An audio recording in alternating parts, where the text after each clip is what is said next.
Well, good evening, everyone. Hello there. And I'm glad there's people here because this is going to be an important night. But before we get to the important night, also something of importance, great importance. Recently, the Morseburg Lions Junior C team were playing against the North Dundas Rockets Junior C team. And with us tonight is Mayor Jason Broad. And Mayor Broad and I sit together on County's Council. We share a love for recreation and sports. And we had a small wager that whatever team won, the opposing team's mayor would end up wearing the jersey. So tonight, to honor the wager, I'm going to be wearing the jersey as presented by Mayor Broad. Thank you very much. And I want to say congratulations to the whole Morseburg organization. I know we have some people in here that have been involved in junior hockey and have a good handle on the struggles and the efforts that put forward by staff, volunteers, coaches, parents, and players. And it's a credit to the South Dundas team, Morseburg Lions, that it's run so well. And I wish them the greatest success moving forward and represent Dundas County as they go through the playoffs.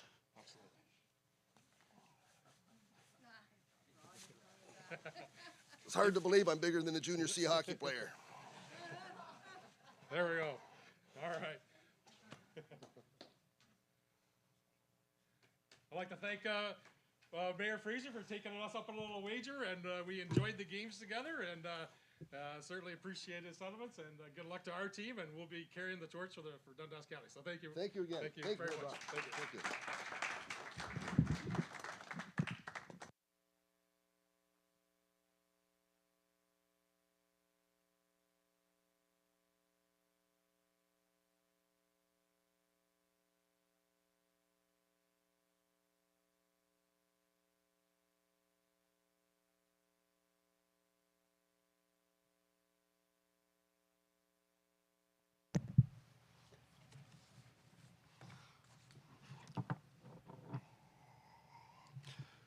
Moved by Councillor Urick, seconded by Deputy Mayor Bergeron, the meeting of the Council of the Corporation of the Township of North Dundas be hereby called to order at 5:30 p.m. All those in favor? Opposed? Seeing none, that's carried.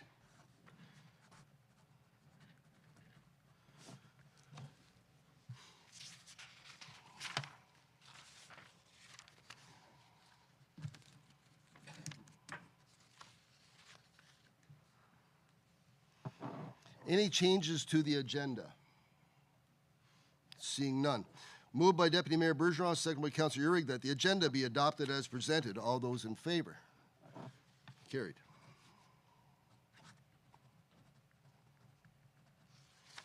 Any disclosures? Any disclosure of pecuniary interest or general nature thereof? Seeing none. Ladies and gentlemen, at this time, on our agenda, which is posted, we're going to move to closed session, but seeing as how we have a nice crowd, council will move to the boardroom. It won't be very long. You'll be able to pick up on renewing friendships and conversation, but we won't be long, and then we'll come back and we'll roll right into the regular meeting of council. Moved by Deputy Mayor Bergeron, seconded by Councillor Urick, that council proceed to closed session at 5:31 pursuant to Section 2392 of the Municipal Act 2002, subsection C, a proposed or pending acquisition or disposition of land by the municipality. All those in favor? Opposed? Seeing none, that's carried.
Okay, so we're back.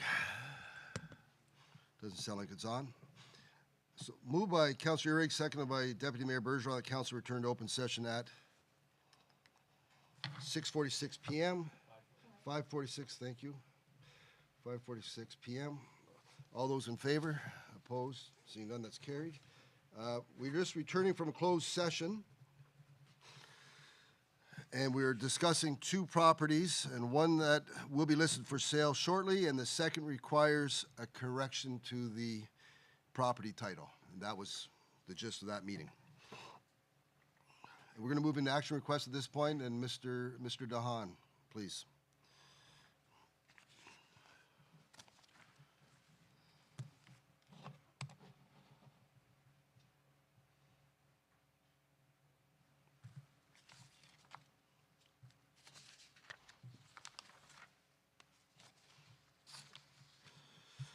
Moved by Deputy Mayor Bergeron, seconded by Councillor Urick, that staff proceed as directed during closed session. All those in favor?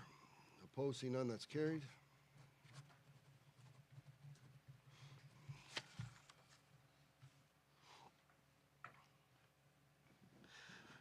Into action request moved by Councillor Urick, seconded by Deputy Mayor Bergeron, the council of the Township of North Dundas authorize the CAO to implement the following changes to the staff benefits package.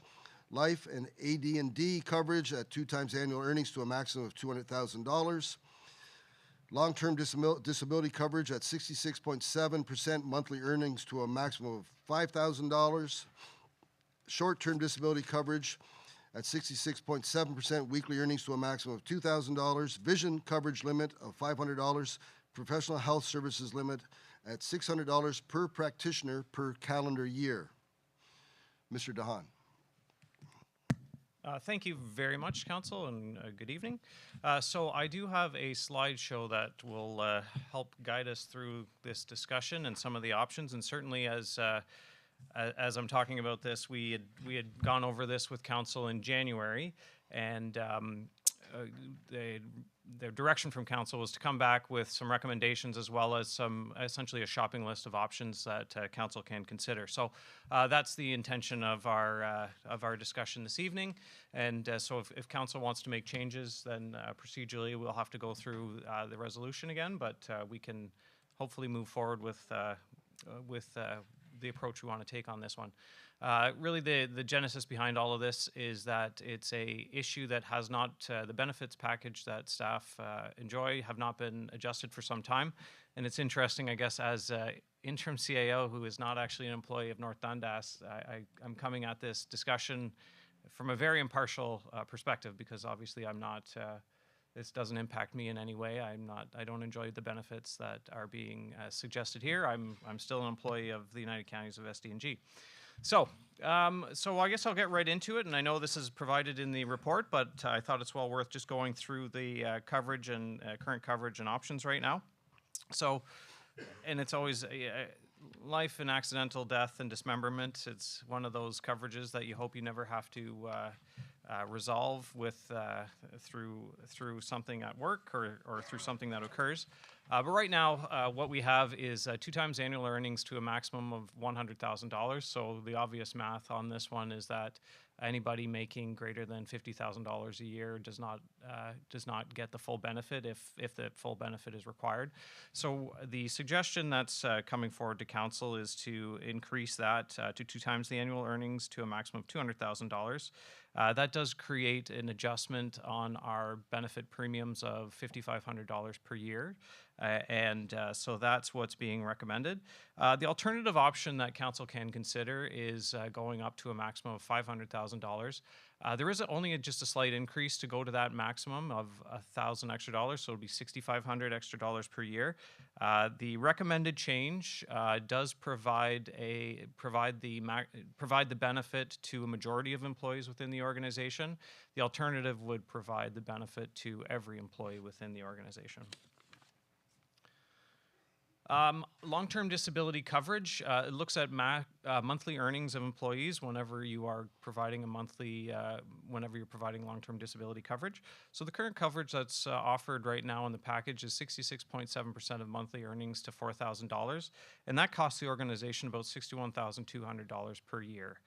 So quite a cost, but of course, as I'm sure council can appreciate, is if staff are on long-term disability as a result of illness, injury, or whatnot, there is quite an expense associated with that too to the organization. And this is we are buying insurance. This is what we're doing. So the challenge with the current coverage that's being provided is when you actually start to work out what the annual salary is for that maximum monthly earning. You can appreciate that it for staff that are actually for a majority of the staff right now, that is quite a significant decrease when compared to normal earnings. And whenever we're in these challenging times where we're relying on these types of benefits, the last thing you want to do is also create some financial hardship to people, or undue financial hardship. You know, I think we can all appreciate that if people are out on long-term disability, they're not driving to work. They're not. There's a lot of things that they're not going and enjoying the things that we do get to enjoy when we're healthy and well-abled. But that being said, too, we still need to be able to pay the bills and provide for our families and things like that. So what is being recommended for council is a change to up the maximum monthly earning to $5,000. What that does is it increases the premium $8,400 per year. And that will provide the full benefit opportunity for the average earners within the organization. So even at that, we're still not covering everybody within the organization, but we are providing for the average earners within the organization. The alternative that is prepared for council is upping it to $9,000 as a maximum monthly, and that would be able to cover or provide that full potential benefit to all the employees based on wages within the organization. Switching now to short-term disability. So this is a coverage that occurs at the outset of someone's injury or illness. And that is something that is only for a short period of time, and that's hence the name short-term disability. So you would typically go from short-term into long-term if there's a long recovery associated with the illness. So the current coverage we have right now at North Dundas is, again, you're capped at 66.7% of your weekly earnings, but you also have a maximum cap of $800. And that cost is $27,600 per year. And I should mention too, we're talking about these are benefits that we provide to all our full-time permanent employees. So this is for 45 full-time, approximately 45 employees within the organization. So it's, there is quite a number of people that are covered. I appreciate these are big numbers, but when you're looking at an insurance per person basis, the numbers start to seem to make a little bit more, I guess it puts it more in perspective for what's being provided.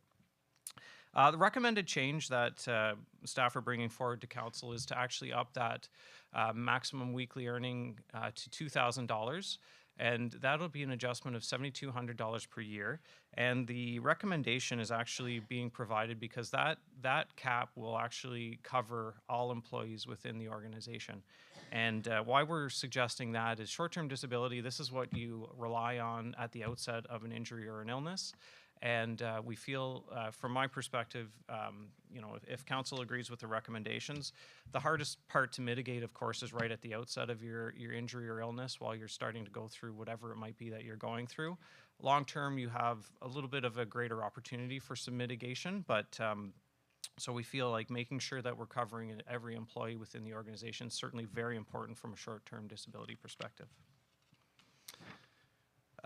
Turning gears, but in the same vein, looking at drug health and extended health benefits. So extended health benefits are things like any devices that may be needed because of illnesses, hospitalization, and those types of coverages. So right now, whenever there are specific types of coverages that are provided within the health, drug, and extended health. I'm sure you're following the news right now about some of the federal pharmacare proposals that are coming out and that will be included in the budget. That often will trickle down into the cost of our premiums because if our insurance doesn't have to pay the cost of, and I'll give an example because I live this life at home. My daughter's diabetic, and I can tell you that it would be quite a financial strain on our family to provide the things that she needs to be able to live a pretty normal life. So we're extremely thankful, and I guess already impressing upon her at a young age how important it is to work in a location where you can have these types of benefits, because there is quite a significant burden that are on people. Anyway, all this to say, I know that diabetic medications are things that are actually going to be covered under the federal plan and therefore wouldn't have to be covered under our plan. The trickle-down impact of that is, of course, we would expect to see some reduced premiums over time, because the cost of the drugs that are being claimed under our consortium benefits, and the consortium benefits is we're part of a regional benefits plan with other municipalities across SDNG and the United Counties of SDNG. But each municipality and the counties have their own tailored benefits plan based on their preferences that they want to provide their employees. Anyway, all this to say, whenever we're looking at some of the very specific coverages we have within our plan, and that's what we're talking about here. Vision we currently cover $250 per 24 months, and for adults and spouses, and $250 per 12 months for dependent children. And that does include procedures like laser eye, but of course you're capped at the 250. But like laser surgery is included in that coverage value. Currently is and would be in what's recommended, which is going up to $500 per 24 months. So it's the same type of coverage, we're just upping that to $500. The adjustment cost is $4,100 per year. Alternative option, if council isn't comfortable going up to the $500, we can up it to $350, and that would result in a $1,600 per year increase to the current costs.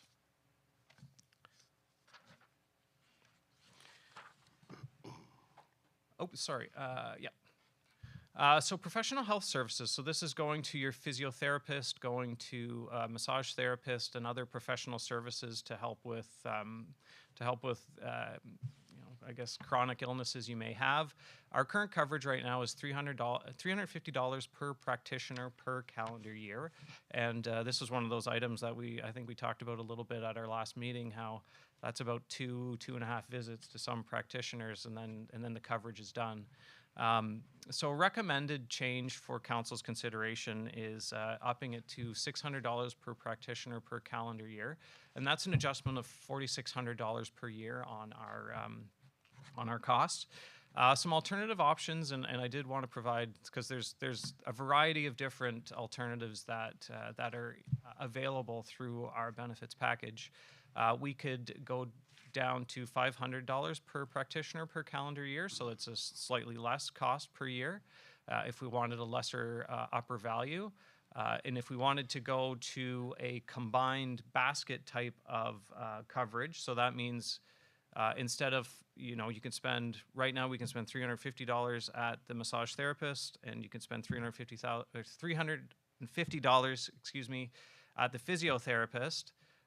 But you could actually do a combined basket. So if we went to a $700 combined basket, it means you have $700. You can spend it all at the physiotherapist, but then you're capped out and you can't do anything more. Like you've reached your limit. So you get that combined cap.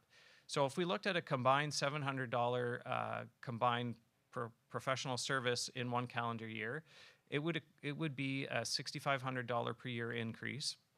And to compare it with $700 per practitioner per calendar year, so you can go 700 here, 700 here, 700 here, which is a higher benefit. What's interesting about it is that you actually see a lower increase with that option.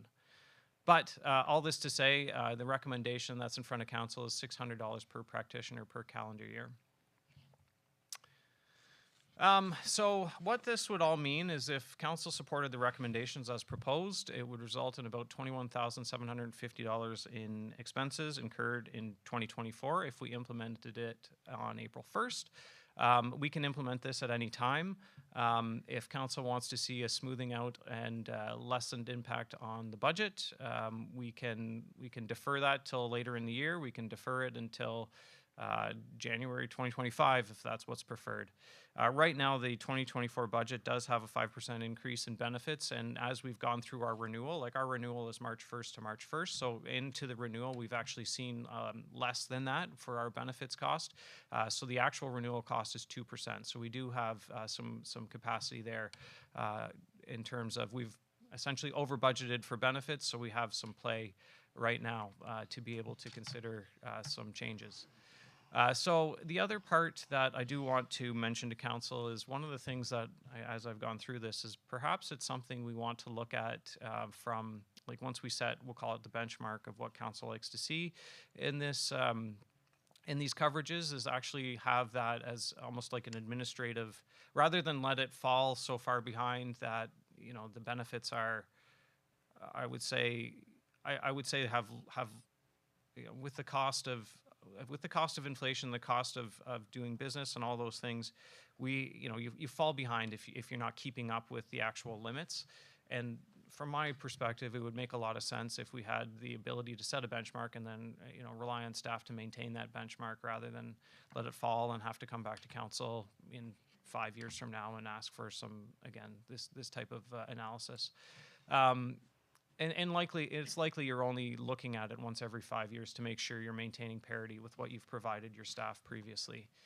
The other thing that I would suggest, and this can be on its own or with what I just mentioned previously, is right now we pay premiums. We pay the premium for the insurance. But one of the things that would be beneficial is looking at when someone's on long-term disability, there comes a certain point where it's not unreasonable to say that you are responsible for your premiums going forward. Now, I'm suggesting that, and it's common practice that you look at that at the own occupation, any occupation stage of a long-term disability leave, which is more or less at the 2-year mark from the onset of the injury or the disability.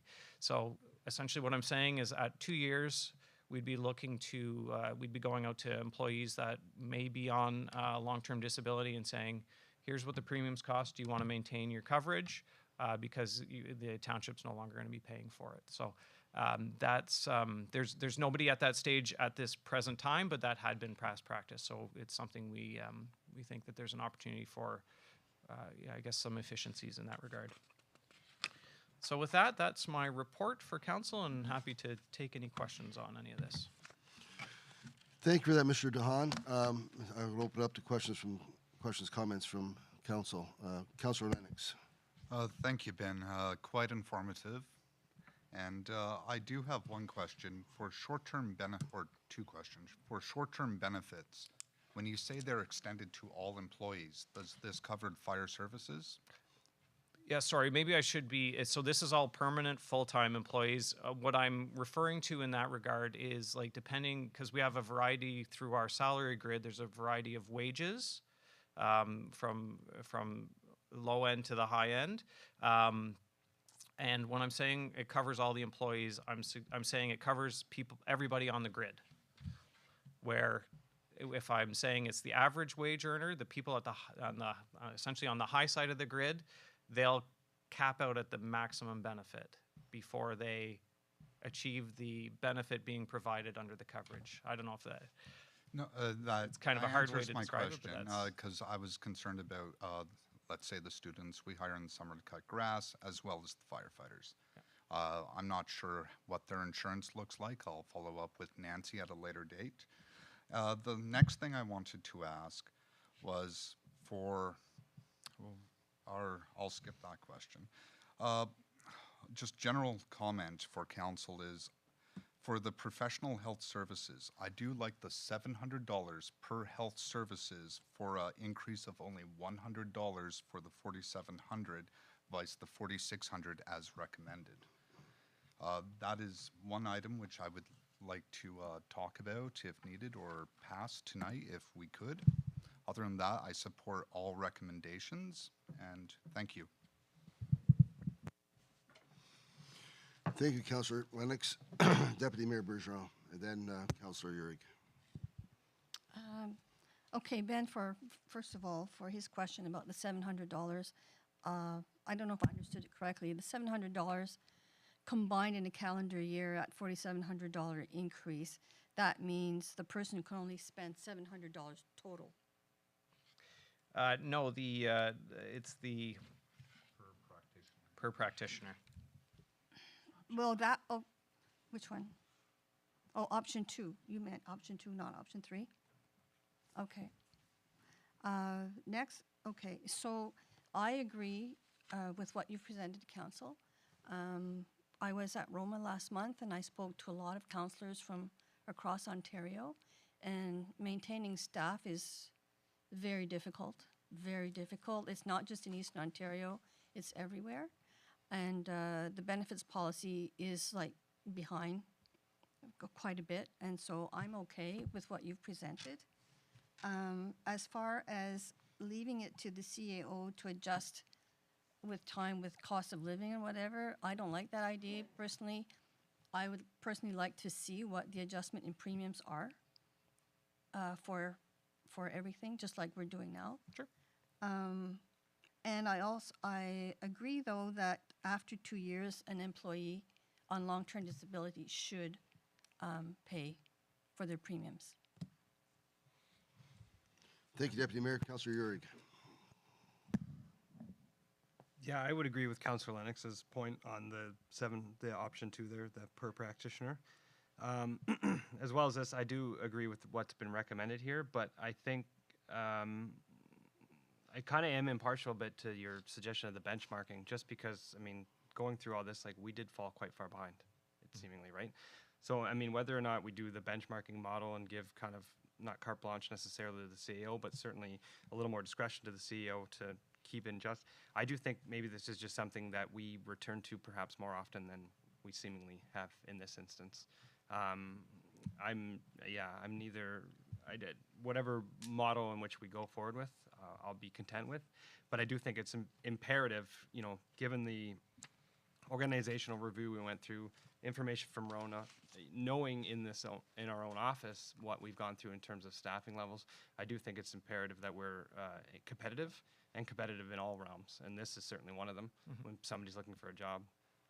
So I do think it's important that as a municipality we're kind of staying on top of this and not letting it slide as a, well, you know, we'll take care of it eventually kind of thing, right? So no, I approve what's been recommended, and I do think this is just something we need to stay on top of more often. Thank you, Councillor. Councillor Hannibal. I agree with your presentation. It doesn't seem to be out of line, only that I was never able to do any of that. But retention is I'm looking at it from that point of view, and I think it'll go a long way to keep the people that are here. I've heard when people go for an interview, they look at the salary, but they look at the benefits as well. Yeah. It is on. So if there's nothing further, comments from, you want to rethink your question that you were thinking of asking that you? Yeah, sure. All right, so the other question I was going to ask you about short-term disability benefits, how quickly are those enacted? You did allude to that's the most crucial stage to bridge the gap, but what kind of time frame are we looking at? So I can only speak from, I've been fortunate to have been a pretty healthy. I haven't had to personally go through it myself. So we do the actual process is adjudicated through the insurance company. So it's not staff here in the office. It's up to the employee to make sure that the necessary medical forms are filled out, provided to the benefits provider, who then confirms that they're eligible for short-term disability. I can speak from my experience that if we know that an employee, for example, is facing an illness and going to be off of work, they're given the forms right away and saying, like, as you go to your doctor, make sure they're filling out these forms, get them in right away so that there's no lag in coverage. And then where I've seen the challenge is often, and I'm not trying to disparage the medical profession, but if the forms aren't filled out correctly, or, you know, that's where I've always seen the biggest challenges for coverage. It's not necessarily in the speed in which the employee provides that information to the right people. It's the speed of that information getting back to the insurer to be able to confirm, to go through the file and make sure it's good. So I guess all this to say, I think, you know, it's in no one's best interest to drag their heels on making sure people are covered. It's just sometimes that information doesn't flow fast enough. But it's not from North Dundas's end. Let's put it that way. Just follow up to that, because I'm concerned over the gap, because let's take the low tier salaries, they might not be able to go a month or two without being paid. Now, I understand you're paid two weeks in arrears. So you say someone was injured, they would lose, mobility somehow, can't work, can't function. They start their forms. In 2 weeks, they're still getting a paycheck. But could they also take sick leave to bridge the gap? Yeah, actually, and that's usually what occurs is that they will take sick leave for those first 8 days. I'm looking around to make sure I've got it's there's eight paid sick days. So that's the first thing that gets taken up before short term starts to kick in. Okay, perfect. Thank you. I'm not speaking out of line. I am, like, my process, I still work for the county, so I've got a process there, but that's my understanding here. Okay. Good? Yeah, perfect. So I get a chance to weigh in if there's nothing else.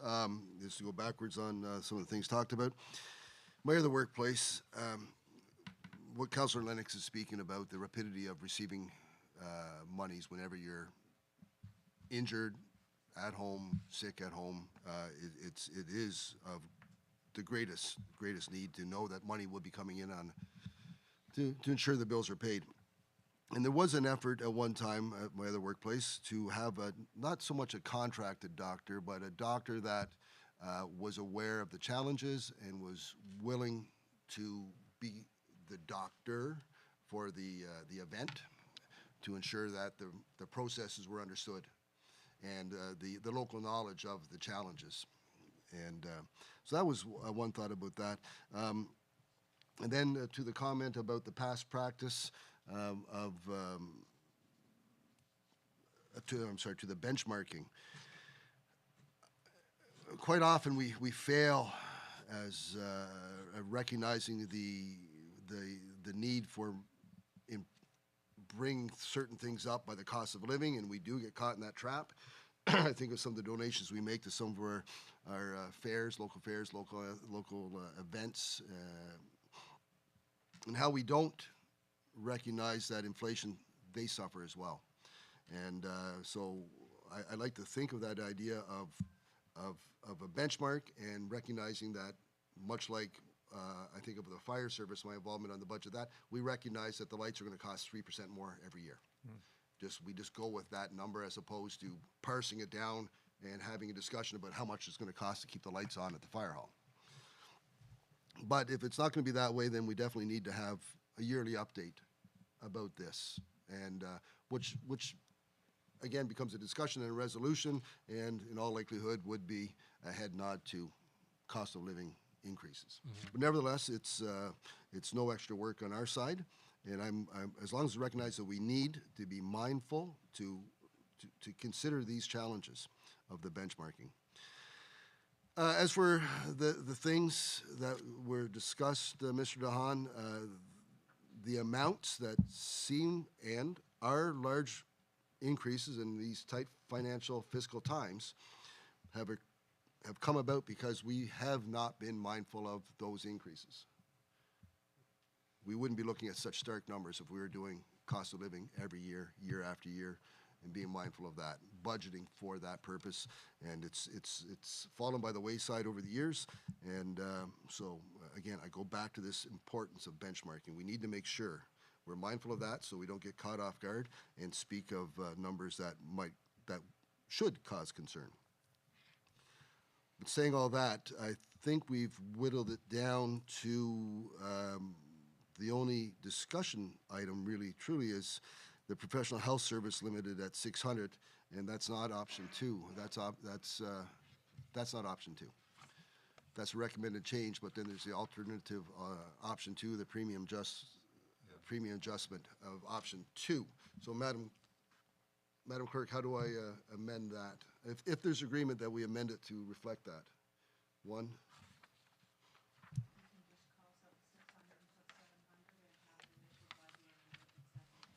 Thank you.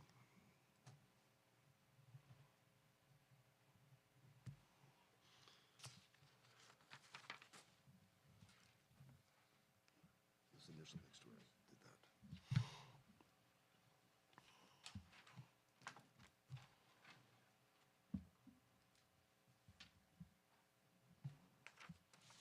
Thank you. So I read the resolution. I'll do it again because there's been a lot of discussion since. Moved by Councillor Urick, seconded by Deputy Mayor Bergeron, that the Council of the Township of North Dundas authorize the CAO to implement the following changes to the staff benefits package. Life, AD&D coverage at 2 times annual earnings to a maximum of $200,000. Long-term disability coverage at 66.7 monthly earnings to a maximum of $5,000. Short-term disability coverage at 66.7 weekly earnings to a maximum of $2,000. Vision coverage limit of $500. Professional health services limit at $700 per practitioner per calendar year. All those in favor? Opposed? Seeing none, that's carried.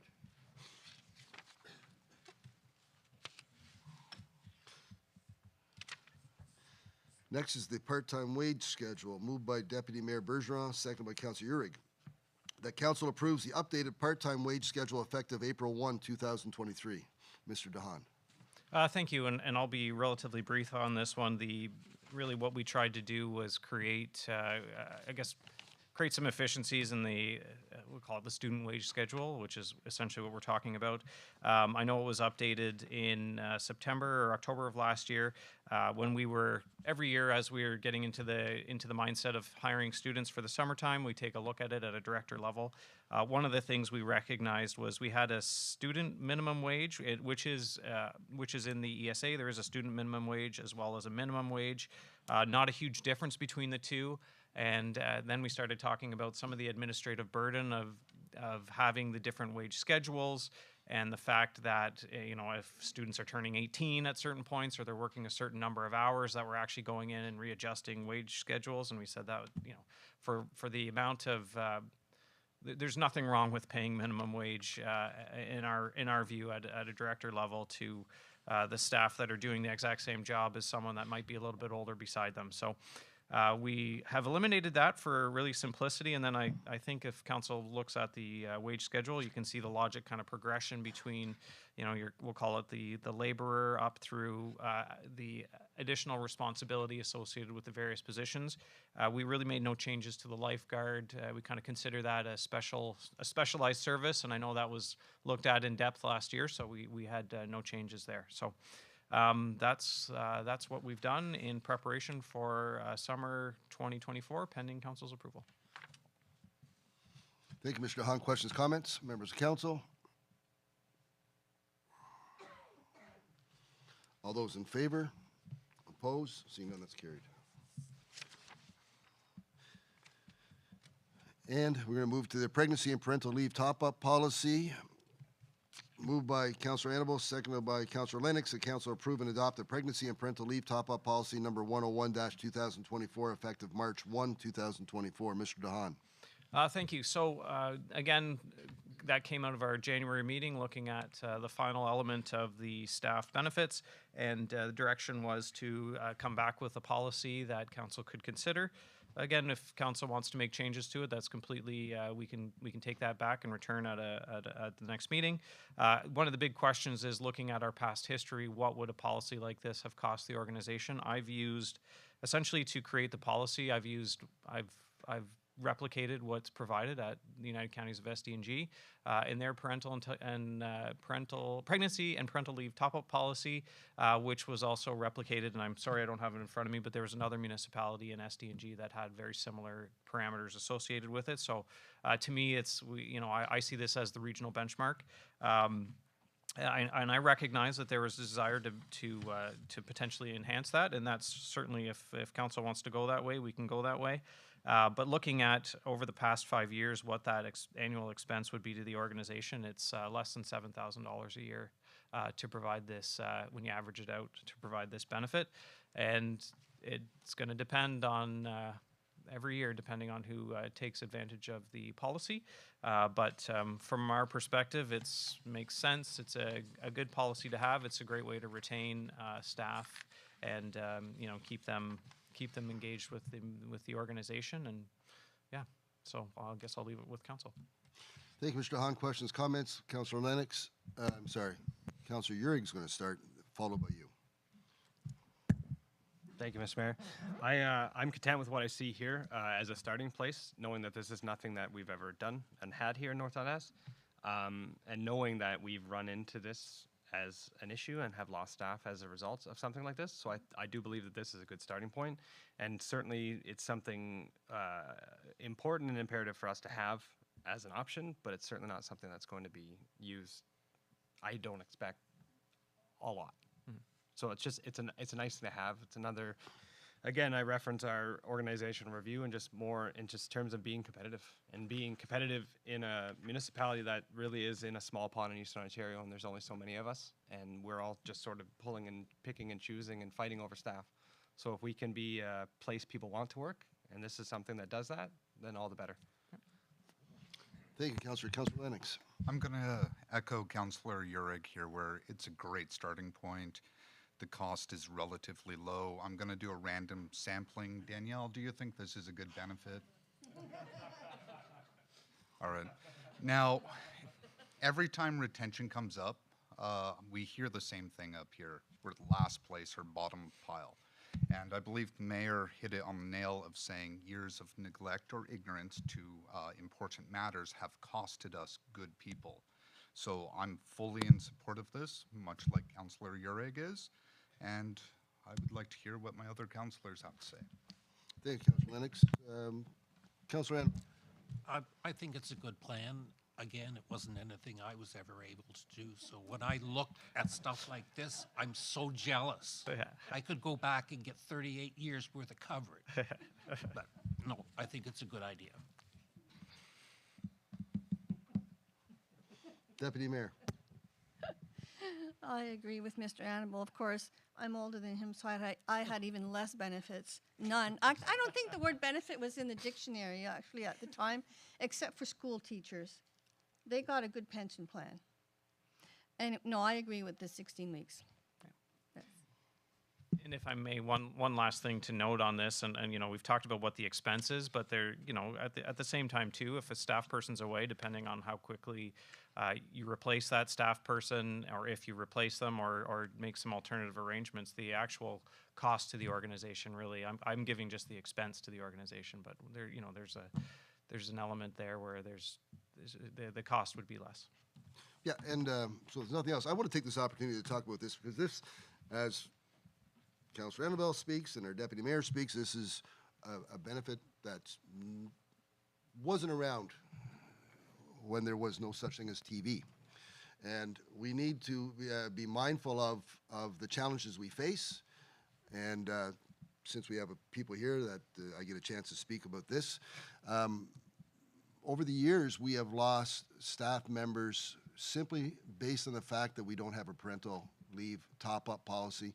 We've lost staff, valuable staff that have years of experience, years of training, years of understanding who we are in North Dundas, and they moved on for the simple, plain reason that the City of Ottawa or another place was going to allow them to raise a family, and they're able to budget their household budget, manage their household budget in a fashion that allowed them to raise a family with confidence. I know it's a new idea for lots of us, and me, I'm included in that, lots of us.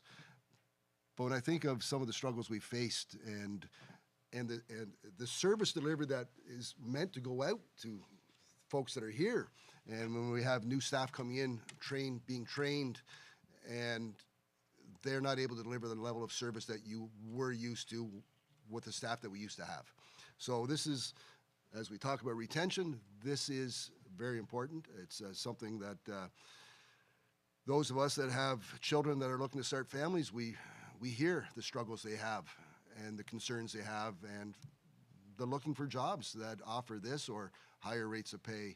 And I think as Mr. DeHaan pointed out, it's a $7,000 a year cost, maybe to us, but to ensure that we have staff that want to remain here, staff that are able to provide the level of service that we all desire and expect and appreciate. Well, I don't have to convince council. I have a feeling how they feel.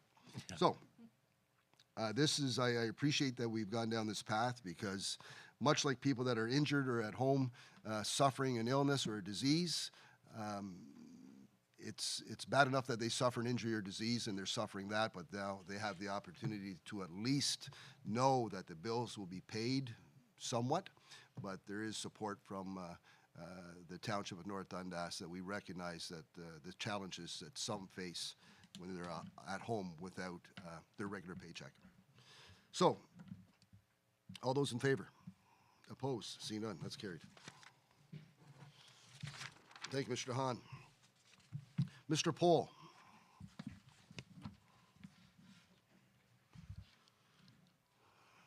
You're going to speak to the community engagement communications policy, moved by Councillor Lennox, seconded by Councillor Annable, that council approve the community engagement communication policy number 102-2024 as amended during the draft policy discussion at the December 11, 2023 council meeting. Mr. Pohl.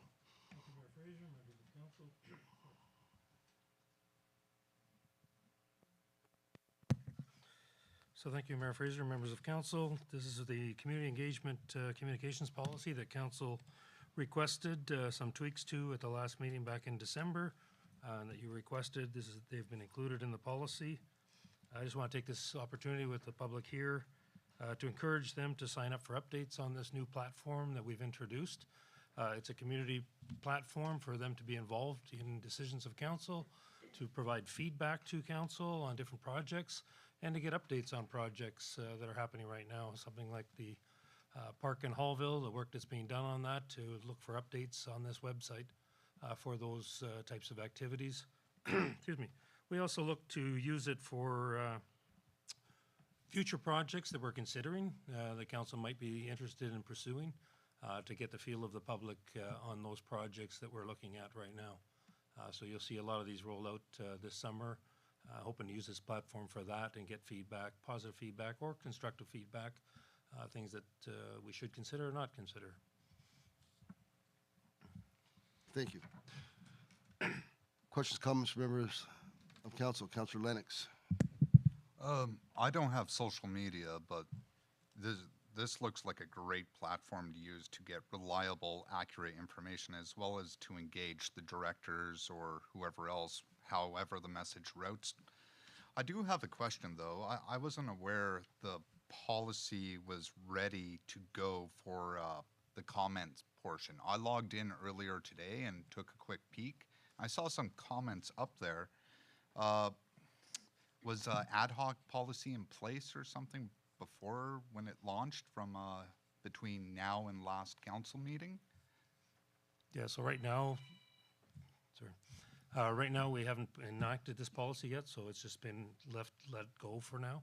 Okay. And once we have the policy, we'll enact that.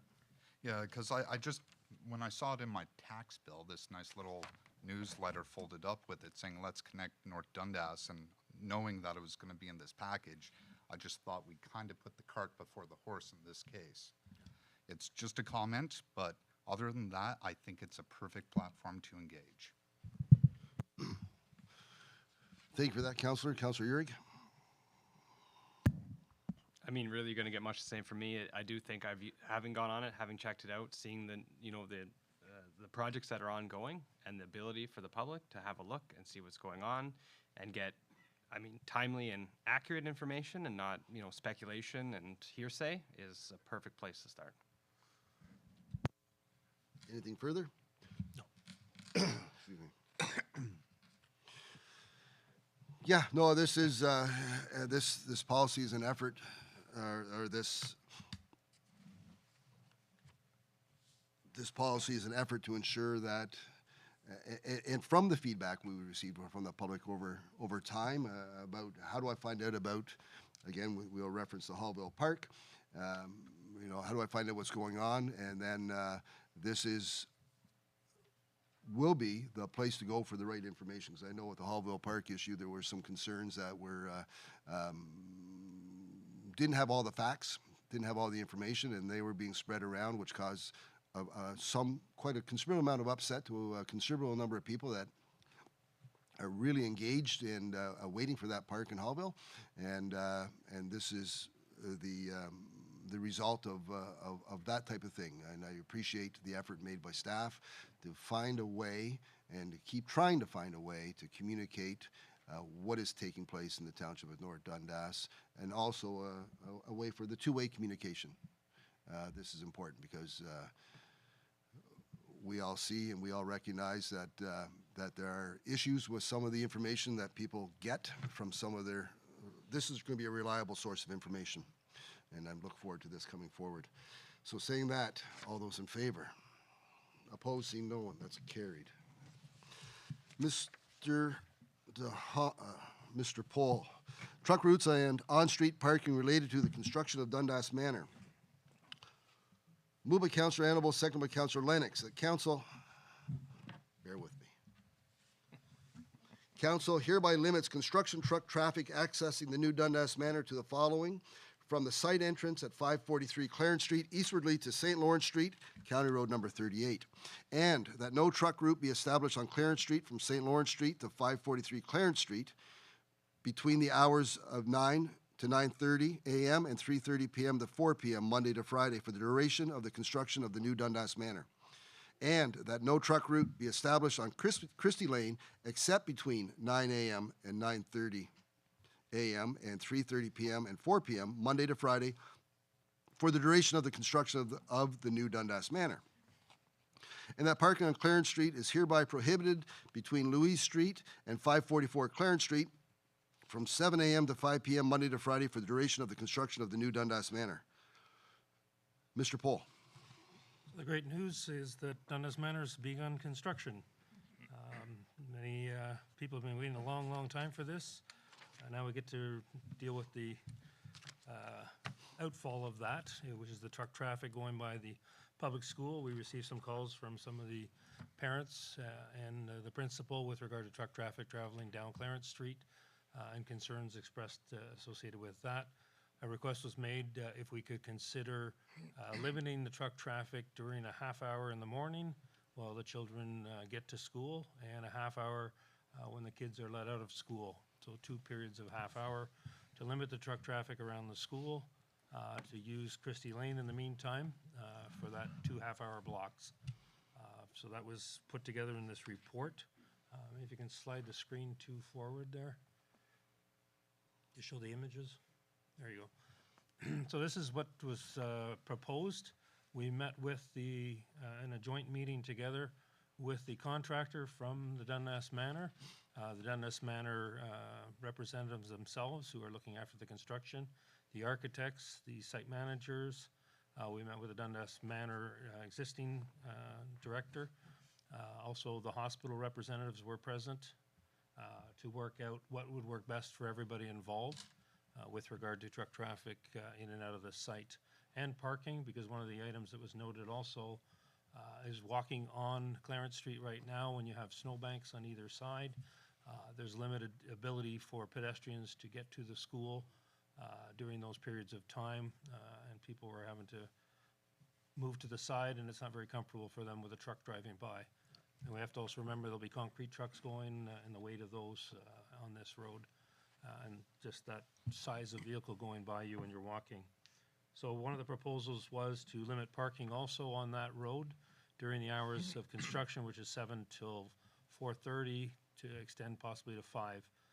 So we put signs up right away to limit parking there for now on a temporary basis. To bring this forward to council, the time on the signs was 7 to 7.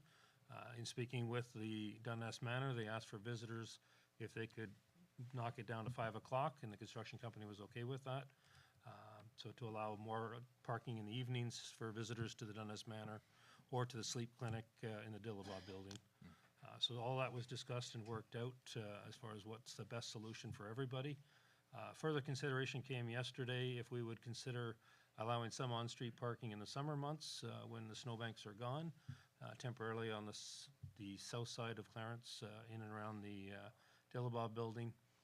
That's something we would look at and see and come back with a recommendation to see if it can work based on the truck traffic that we see and provide it safe for the pedestrians. So this proposal essentially is also for the safety of the children. Yeah. Coming into the school. We did observe the students leaving the school earlier this week following all this rollout.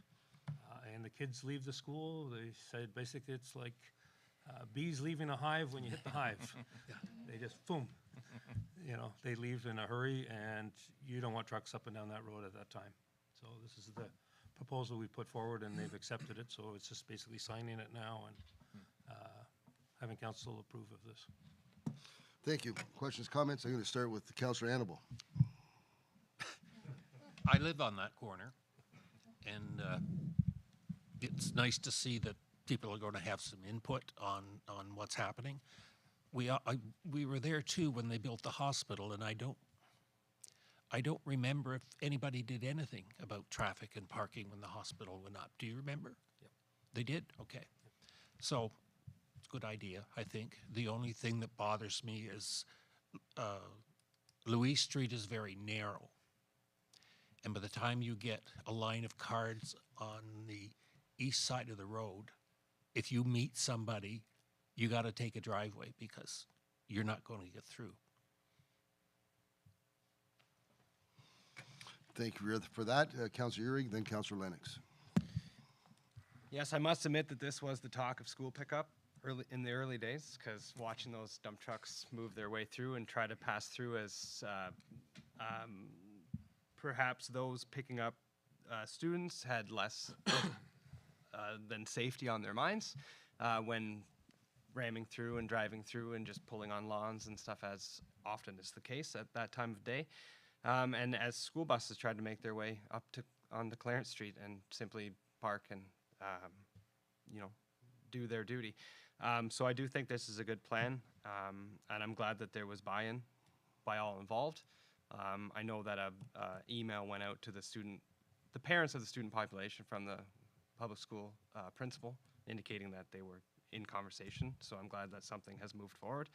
And to Councillor Annabel's point, I do think that, I understand there was a request or ask or what have you to consider on-street parking in the summer months, but I think if the truck traffic is going to continue at the level it does, that we're probably better off having no street parking for the entirety of this project, because you're right, if you've got cars on both sides of that street, which is often the case, and dump trucks trying to go, and kids trying to go on bicycles up to the park or up to anywhere, and maybe shouldn't be using that section of Clarence, but are using it anyhow, that might be a recipe for disaster. So I do think it's something to monitor going forward as this project carries on.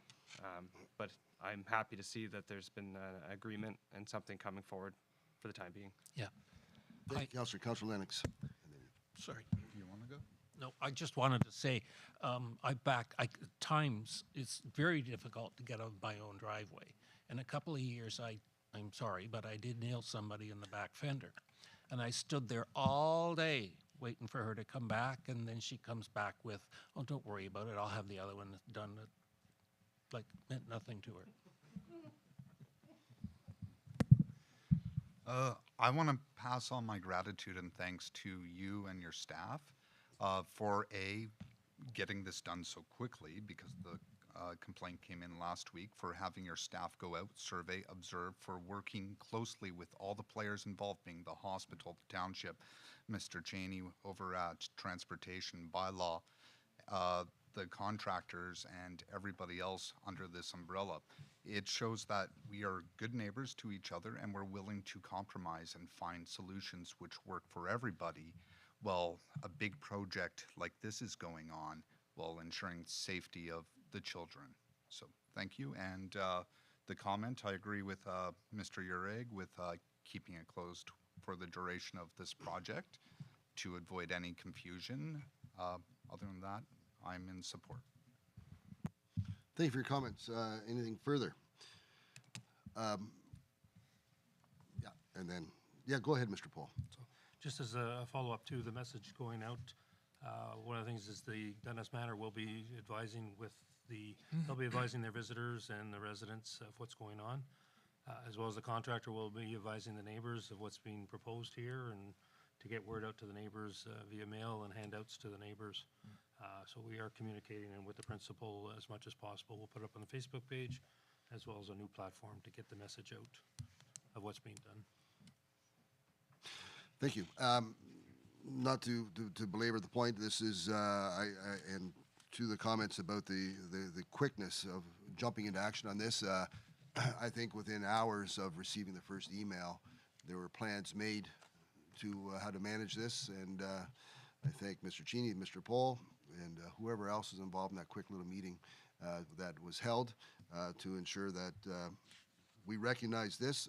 But to your comments about the summer, there also is a daycare that takes place throughout the summer months. So I do think we really need to consider hard removing this prohibition for the summer months. But this is an evolutionary thing. It was quickly reacted to, and I think we'll continue getting it right as we move forward towards the summer break. So saying that, all those in favor? Opposed? Seeing none, that's carried.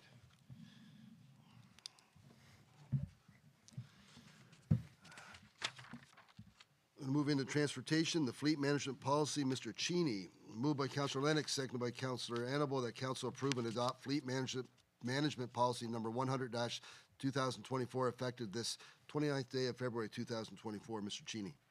Thank you, Mayor Fraser, members of council. Purpose and goal of the policy is to provide township employees with specific guidelines pertaining to managing the operation, maintenance, replacement, procurement, and disposal of the township's fleet assets. The policy provides a set of procedures above and beyond the legal requirements of the Ontario Highway Traffic Act, for which all township-owned vehicles shall be operated. The objective of this policy is to facilitate budget planning, control costs, reduce risk, and meet certain corporate objectives. Excuse me. Thank you, Mr. Cheney. Questions, comments? Seeing none, all those in favor? Opposed? Seeing none, that's carried.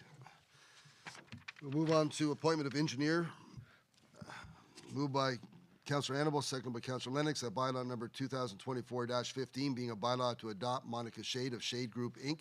as a drainage engineer for the petition for drainage works by owners for the east part of Lot 15, Concession 4 in the former township of Winchester be read and passed in open council, signed and sealed this 29th day of February 2024.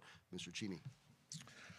On January 4th of this year, council approved the request for petition for drainage works by owners, form number 1, of the Drainage Act for the east part of Lot 15, Concession 4 in the former township of Winchester. The petitioners have requested a road crossing on River Road, followed by a 60-meter open ditch on the south side of River Road, excuse me, where the land in question will outlet into Kittle Creek Municipal Drain. Under Section 8, subsection 1 of the Drainage Act, council must now appoint an engineer to respond to the petition as set out in the act below. And this is what's in front of council right now. Thank you. Questions, comments? Seeing none, all those in favor? Opposed? Seeing none, that's carried.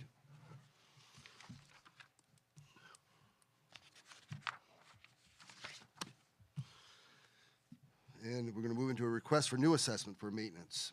Moved by Councillor Lennox, seconded by Councillor Annable, that council accept the request for a new assessment schedule for maintenance under RSO 1990 CD 17 S 76-1 2006 C19 Schedule A S61 of the Drainage Act for the East Branch of the Kittle Creek Municipal Drain, the Urban Branch of the Kittle Creek Municipal Drain, the Stewart Branch of the Kittle Creek Municipal Drain, and the 8th Concession Branch of the Kittle Creek Municipal Drain in the former Township of Winchester, and that bylaw number 2024-17 being a bylaw to adopt Monica Shade of Shade Group, Inc. as a drainage engineer to prepare a new assessment schedule for maintenance of the East Branch of the Kittle Creek Municipal Drain, the Urban Branch of the Kittle Creek Municipal Drain, the Stewart Branch of the Kittle Creek Municipal Drain, and the 8th Concession Branch of the Kittle Creek Municipal Drain in the former Township of Winchester be read and passed in open council, signed and sealed this 29th day of February 2024. Mr. Cheney. Thank you, Mr. Mayor. I apologize for that being so long. Several maintenance requests have been received for various parts of the East Branch of the Kittle Creek Municipal Drain, the Urban Branch, the Kittle Creek, the Stewart Branch, and the 8th Concession Branch. Total combined length of the above municipal drain is approximately 6 kilometers and is marked in green on the attachment map. Current assessment schedule is out of date, and there have been many severances and land use changes since adopted in 1975. An up-to-date and fair assessment schedule is required as part of the Drainage Act to conduct work and levy the cost to the watershed. In the package in front of you, Section 76, subsection 1 of the Drainage Act is outlaid there for you, for council to read and to discuss. Thank you, Mr. Cheney. Questions, comments from members of council? I dare anyone to read it. All those in favor? Opposed? Seeing none, that's carried. We're going to speak to the Henderson Creek Municipal Drain. Moved by Councillor Annable, second by Councillor Lennox. That council accept the request for major improvement works, RSO 1990 CD 17 sub 78 1.1 to the Henderson Creek Municipal Drain and branches throughout the village of Winchester in the former township of Winchester, and that bylaw number 2024-19 being a bylaw to appoint Monica Shade of Shade Group, Inc. as a drainage engineer for major improvement works to the Henderson Creek Municipal Drain and branches be read and passed in open council, signed and sealed this 29th day of February 2024. Mr. Cheney. Thank you again, Mr. Mayor. Henderson Creek Municipal Drain and its branches run directly through and on the edges of the town of Winchester, along roadways, through backyards, excuse me, in close proximity to and between developed lands and homes, and also include a number of local, collector, and arterial road crossings. In some areas along the drain, loss of fill material was noted over pipe sections, likely indicating infiltration of granular materials into the pipe network, with the existing structures reached the end of life cycle. A notice of request for drain major improvement was sent to the clerk, was sent by the clerk to South Nation Conservation on January 25th of this year, as per section 78, subsection 2, to suffice the 30-day period for South Nation to give their recommendations. None have been received, and major improvements to the municipal drain are required to follow section 78 of the Ontario Drainage Act as listed below for council's approval. Thank you. Questions, comments? All those in favor? Opposed? Seeing none, that's carried. Thank you, Mr. Cheney. Ms. Meerberg?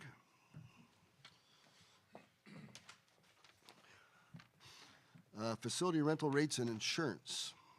Hello. Moved by Councillor Lennox, seconded by Councillor Annable, that council accept the request for major improvement works, RSO 1990 CD 17. Whoa.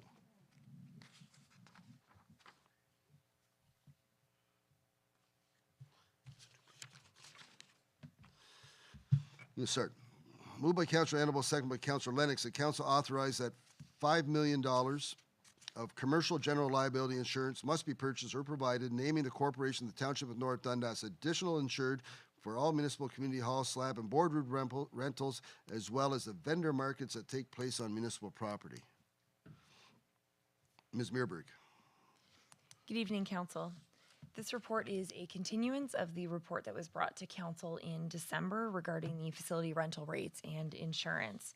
As noted in my report, the demand for rentals of our hall slabs and boardrooms has increased, but our rental rates have remained unchanged since 2016. With the rising cost of operating costs for these facilities, it's recommended that Council reconsider increasing the rental rates so that the direct users can help absorb more of the operating cost increase.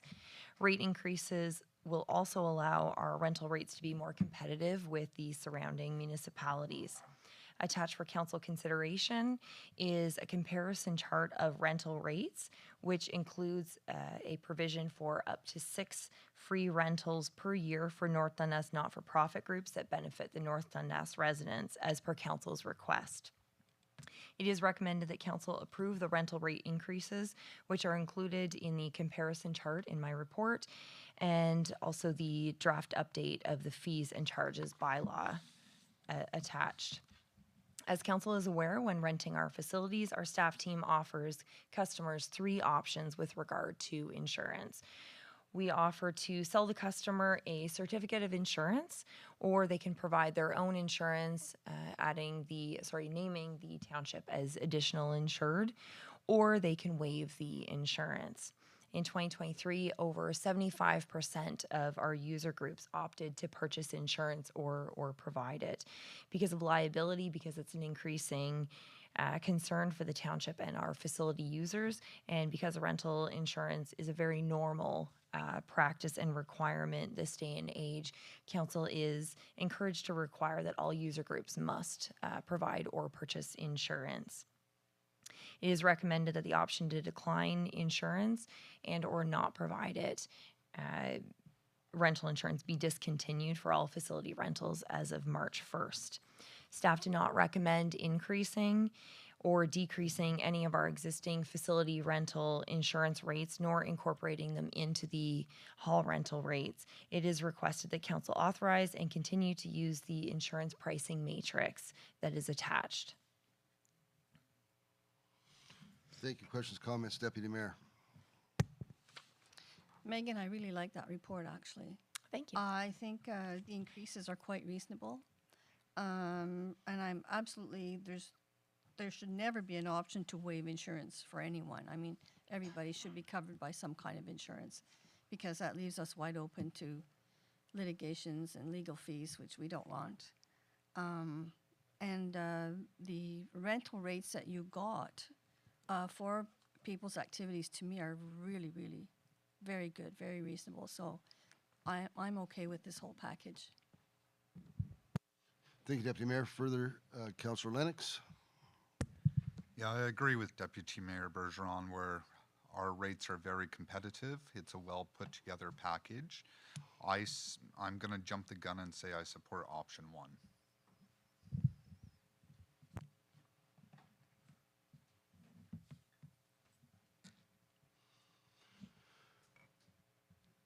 Thank you, Councillor Lennox. Anything further from members of the council? All those in favor of option 1 as a recommendation? Opposed? Seeing none, that's carried. Thank you, Ms. Mayor. If I may, I apologize. Thank you very much, council members, for giving credit for this report. I would like to say our recreation supervisor did all of the work in comparing the rental rates and obtaining that information. So I just wanted to say that. It was our recreation supervisor who put this together. Please extend our thanks. I will. Thank you. Ms. Ward, Housing Enabling Water Systems Fund. Moved by Councillor Lennox, second by Councillor Annable, that council support the application to the Housing Enabling Water Systems Fund for the Winchester Water Main Looping Project for an estimated project cost of $1.1 million, with the township water ratepayers being responsible for $297,000 should the application be successful. Ms. Ward. Thank you, Mayor. So to date, the Township of North Dundas, through water and sewer rates, have made almost a $32 million investment in water and sewer infrastructure. As council is aware, infrastructure projects often come with a large price tag. So the Ministry of Infrastructure has recently released what is called the Housing Enabling Water Systems Fund to assist municipalities with the challenges and cost constraints associated with developing infrastructure for new development and growth. This particular fund looks to cover 73% of overall costs, and then the township would be responsible for the remaining 27%. So as council will know, unfortunately, this fund does not reach back to projects we have already started. So this fund only looks to new projects that we could be doing in the future. So as is outlined in my report, there is one project that we have actually placed on hold due to just cost factors, and that is the water main looping project, which will bring redundancy to the west end of Winchester. So if anyone has lived in the west end of Winchester, they know that when we did the sewer main project last summer, we did hit the water main, and during that time there was an outage of water for some time for some residents. So bringing a loop to the west end of Winchester would eliminate that. We would be able to reroute the water back, and there would be no loss of water service. This project is estimated to be about $1.1 million. So if we were to apply for this fund and receive full funding, we would receive $803,000 from the province, and then $297,000 would come from the water and sewer rates. This is not a tax-funded item. So we are ready for this project. We have completed design and tender documents in 2023, so we just recently completed them last year. So it is ready, it's shovel ready. So staff feel like this is the best application at this time to put forward. And then to put that $297,000 in the budget that council will see on March 21st for water sewer. And then of course, if we don't receive the funding, we would not use the $297,000. So just looking for council's feedback, or if there's another project council would like to consider. Well, thank you for that presentation. And before I open up to my fellow members,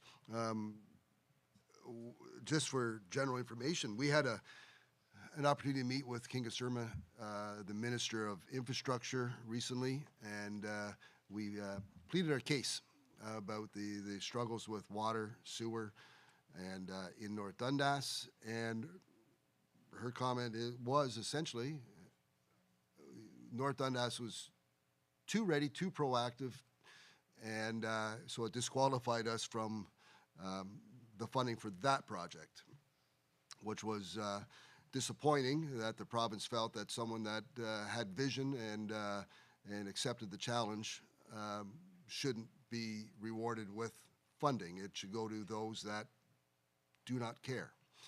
And so it makes it tough. But this one, to your point, Ms. Ward, falls right into that space. We haven't started it. We haven't put a shovel in the ground. So I hope that they recognize what they told us and apply that to where we are today. So, Councillor Lennox. Yeah, apply for this. If we can get 4/5 of a project paid for, that's pretty simple math. Thank you. Councillor Urick? Yeah, ditto. I mean, honestly, it's major infrastructure that we need to do, and we can't expect that we can just throw it back onto taxpayers every time. It's just not a feasible reality, and it's not a reality I want to fall into. And apparently, we need to let our standards fall to meet the standards of the province, which is an unfortunate reality and unfortunate message to receive from a cabinet minister of our provincial government. Yeah. Thank you. Deputy Mayor. And then Okay, I was at the same meeting with the mayor in Toronto. Just so you're aware, this whole project, as we have here, is marked at $31.9 million for water and sewer for Winchester and Chesterville. That is no small potatoes. It's a huge amount. And we did go to Toronto hoping to get some funding, and we were told, oh, sorry, but you started your project last year, you don't qualify. Try again this year. If you don't qualify, try again next year.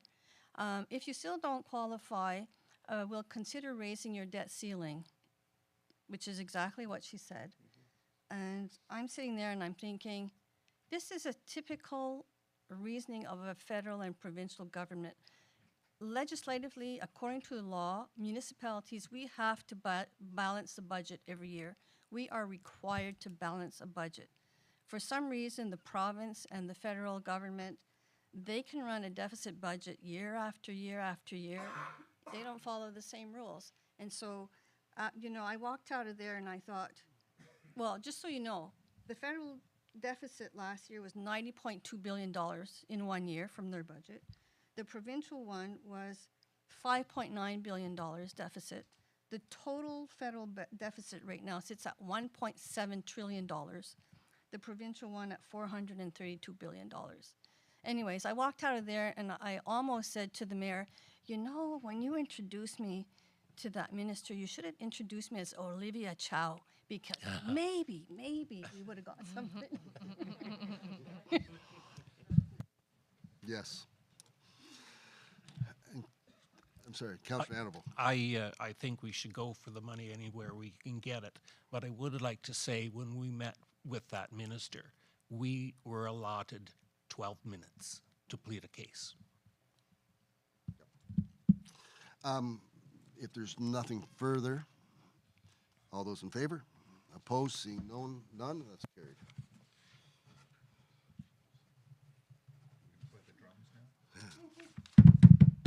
So, thank you, Ms. Ward. So,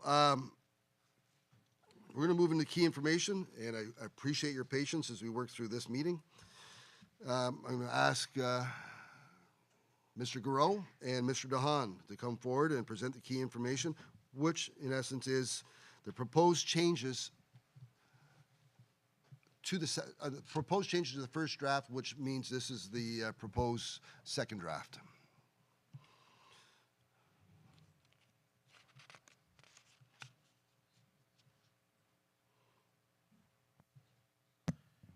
We've got again, we'll throw on a PowerPoint presentation just to help guide us through this discussion. And I guess as a starting point, let me get myself organized here. I do want to thank staff again as we took the comments, feedback we received from draft 1 to come back to council with draft 2 of the budget. The entire budget's been presented and provided in the council package for detailed information and use. Of course, directors are here and able to answer any questions that council may have or some clarification on it. To make it a little more efficient for the presentation portion of this, which is really a very, we're going to call it an in-depth summary of the changes that were made to draft 1. I'm going to stay up here and provide, Mr. Garreau is going to be here to provide the overview and kind of the snapshot of where we are now with draft 2. I'll take the lead on behalf of some of the directors on some of the changes we've made, and then I'm going to turn it over to our recreation director, and she'll come up and really get into a little bit more detail with respect to the recreation and culture budget changes, and expecting that there will be some questions from council or some requests for clarification from council through that. After our director is done talking about that, then really it's up to council if they want to call up any directors ready to speak on anything with respect to their budgets. And I do want to thank Ray for coming in and sitting in on behalf of the fire department as well, and to answer some general questions that may come up for anything related to the fire. No pressure. No. So with that, I guess I'll start. And also I should mention our Deputy Treasurer, Ms. Dory's here today too. So if we're able this evening as council, if there's some things they wanted added back into the budget or other things they want to take it out, we're prepared to be able to provide kind of on-the-spot analysis of what that means in the overall picture. And our hope is that that council will be able to accept where we are with draft 2 by the time we're done this evening. Because for us at the staff level, it really starts to impact, if the longer it's delayed to get approval, starts to impact our ability to deliver the projects that are being proposed within the budget. So. With that, I think it's going to be our treasurer that starts. Here we go.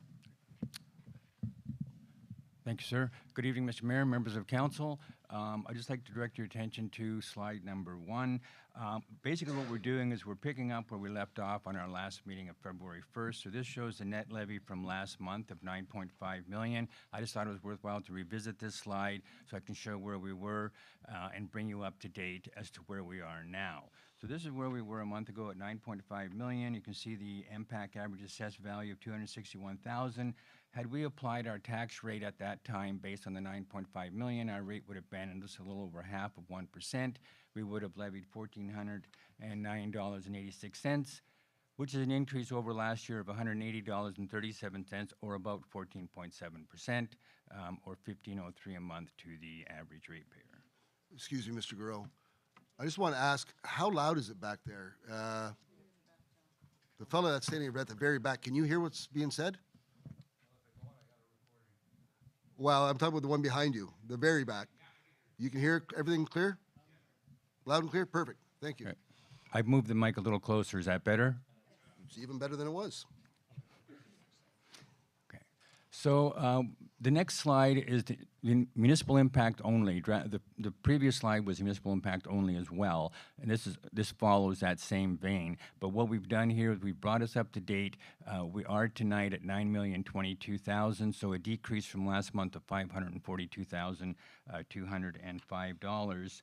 And what that does, of course, if we applied the tax rate that would exist as of tonight, the tax bill for the municipal portion only would be $1,329 compared to last year. That's an increase of $119.28, or $9.94 per month, a little less than $10 a month, for an increase to the municipal portion of 9.86%. The next slide shows the overall impact of all 3 levying bodies, the counties, the municipality, and education as well. The levy, this would be from last month, would have been $9.5 million.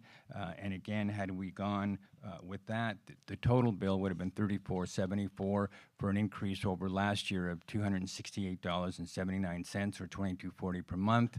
That's an increase percentage-wise of 8.4%.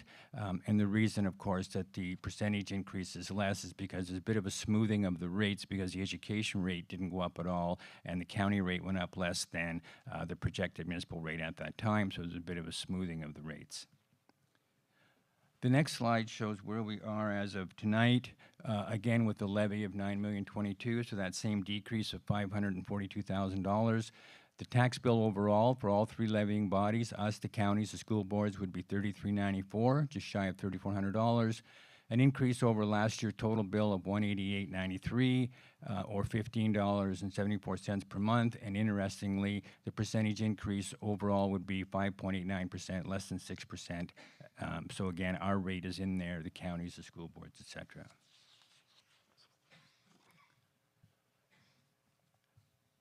This is a little thing that Ms. Story actually came up with just before the meeting. The overall impact on the second draft to a $1,000 tax bill. So we assumed for every $1,000 of taxes, where would your money go? So the pie chart just to the left there shows all three levying bodies, again, the counties, the school boards, and the municipalities. So the counties is in pink, and their share of a $1,000 tax bill would be $490.69. The 2024 numbers are bold and a little bit bigger. Last year's numbers are faded out a little bit and a little bit smaller.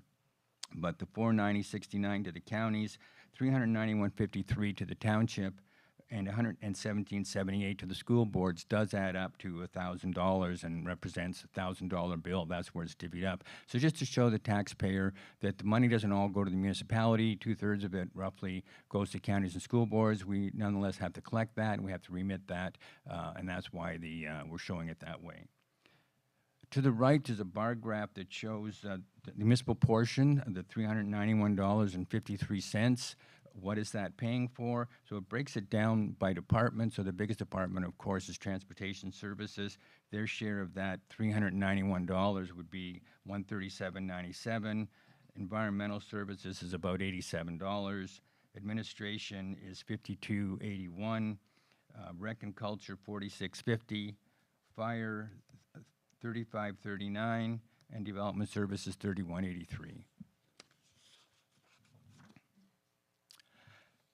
This is a summary of the changes from the first draft to this second draft. So you can see we started off with $9.5 million, and at the bottom we ended up with $9.0 million. I'm not going to go through every line, but I will hit just a couple of the larger ones. As I say, the net difference between top and bottom is $542,000.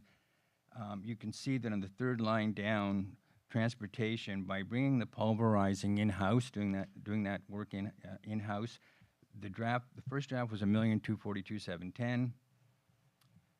The second draft is $1,130,702, which is a savings of $112,008.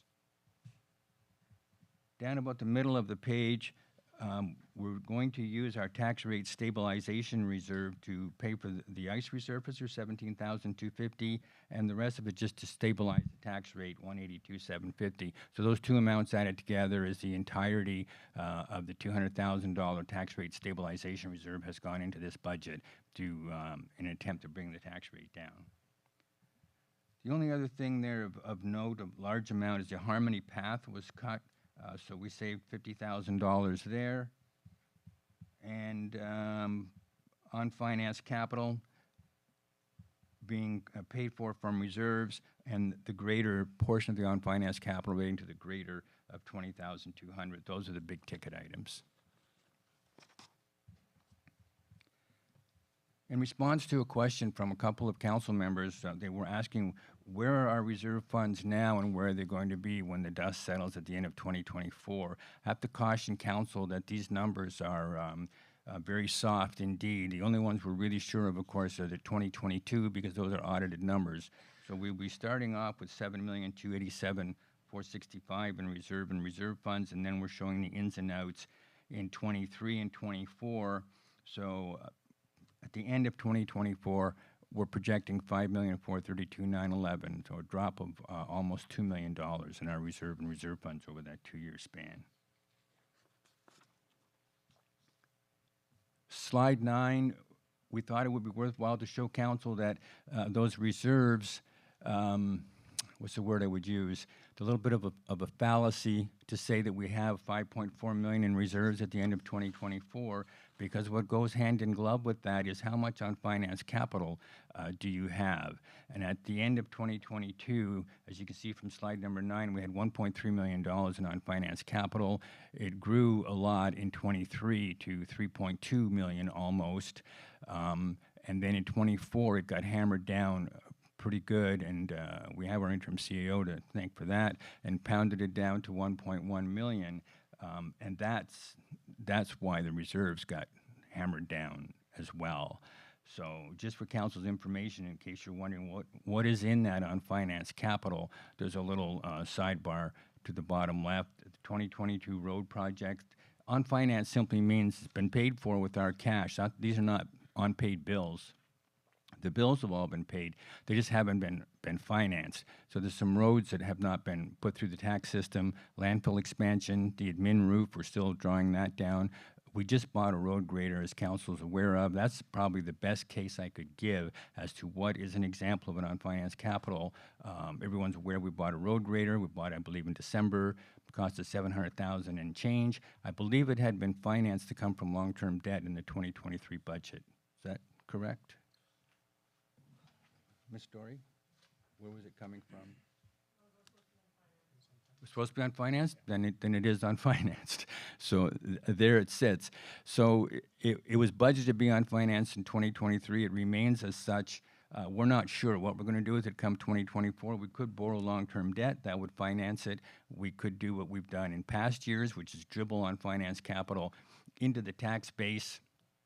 So much a year, as much as we think that we can afford to do, but that explains at least where it is and what it is. So our financial position then, if you assume that, well, you could have financed those unfinanced capital projects, you could have financed them from reserves, and that's true. We were reluctant to do that. We didn't do that. We showed them as unfinanced. We were in a very enviable position at that time where we had surplus cash around, and really what we were doing was borrowing from ourselves. We paid for it. We showed it as unfinanced. We could obviously have borrowed long-term debt. That would have financed it. And then the repayments on our part of the long-term debt principal plus the interest on the long-term debt would have been dribbled into the tax rate, and that would have financed it. By doing it the way we did it, we still have to pay the principal on this loan to ourselves, but there's no interest. So it was an interest savings, and to me, it made sense at the time. However, if you adopt the theory that we could have financed it from reserves, and that certainly is an option, we've shown the reserve fund balances in the column on the left, the unfinanced capital in the middle, and then the net on the far right. So if we took the reserves, or took down finance capital, washed the entire balance through the reserve accounts, we would have 4.2 million left in reserve funds, and we wouldn't have any more unfinanced capital. Slide 11, I will turn it over to Ben. Thank you very much. So if there's a need to go back and revisit any of those numbers, by all means, we can do that. We wanted to get into the details of the changes that have been made to draft 2. So I'm going to take the general government. Excuse me, Mr. Hahn? Yes. I just want to go over, whenever we talk about the reserve fund and the balances and the drawing down of the reserve funds, I believe there's a rule of thumb that it should be about 10% of your levy or 10% of your operating. It should be kept in reserves. I believe it's 10% of the revenue fund should be in a general reserve. And am I correct, Mr. Guerrero, to ballpark that number that I'm looking at is around 5%? I didn't work the percentage out, but yes, it probably is in around there. Okay, thank you. And just maybe it's something for someone else, but since it was been talked about with you two gentlemen there, the in-house pulverizing, do you want to expand on the challenges with in-house pulverizing, Mr. DeHaan? Yeah, I'll actually get to that because I'm going to speak to several of those changes within each department. So I'll touch on that, and if there's more questions, by all means, I'm sure Director Cheney would be happy to expand on it. Okay, so I'll start with the general government, and then I'm actually moving to transportation. So hold up, and we'll get there. So the change we made to draft 2 was in relation to the discussion we had with the Dundas Manor tax exemption. We know that our understanding is they are applying for the tax exempt status, which would reduce the amount of taxation coming into the municipality by approximately $25,000 per year. And so that has been budgeted for the 2024 budget. But what we are proposing in what can occur is the Dundas Manor could request 2 years prior as well. So what we have suggested is that is something we have budgeted for the 2 years prior as part of the budget, as part of draft 1. We have removed that from draft 2. So what I'm saying is council would not approve the tax exemption backwards for $50,000 in savings. That being said, that does not change the financial commitment that North Dundas has made and continues to make to the manor, and which I guess eloquently or elegantly is a value of $50,000 per year. So that doesn't, just by pure coincidence, but that doesn't change that commitment that council has made. This is just on top of that. So that's one change made to the budget. The second one is the use of the tax rate stabilization reserve, and I know Mr. Garreau talked to that already, but just to reiterate, we're looking at using that tax rate stabilization reserve to smooth out the impact in 2024, which is a reduction of $200,000. We're realizing $200,000 in savings by using that as revenue in. Other changes to the budget, we've reduced the Brown Cemetery Path budget. We still include the monument repairs as part of the budget. And our hope is that depending on the final cost there, we can reconsider this work in the spring, or excuse me, in the fall. Our position on this one is that just doing there is a requirement, an obligation on behalf of the municipality to be making and maintaining the site. What we are suggesting is that by doing and budgeting for the monument repairs, it certainly demonstrates our commitment to Brown Cemetery and the need to continue to improve it. You've seen the work we've done even since last year. And again, if there is some financial capacity, we can continue to make those investments through 2024. And if not, then we come back in 2025 and continue to make the necessary investments to the cemetery. The other, in general government, the other change that we've made is we've included a revenue for student funding, and we've applied for funding through Canada Summer Jobs Program. Our expectation is we usually are successful at receiving that fund, so we hope that will be the case again in 2024.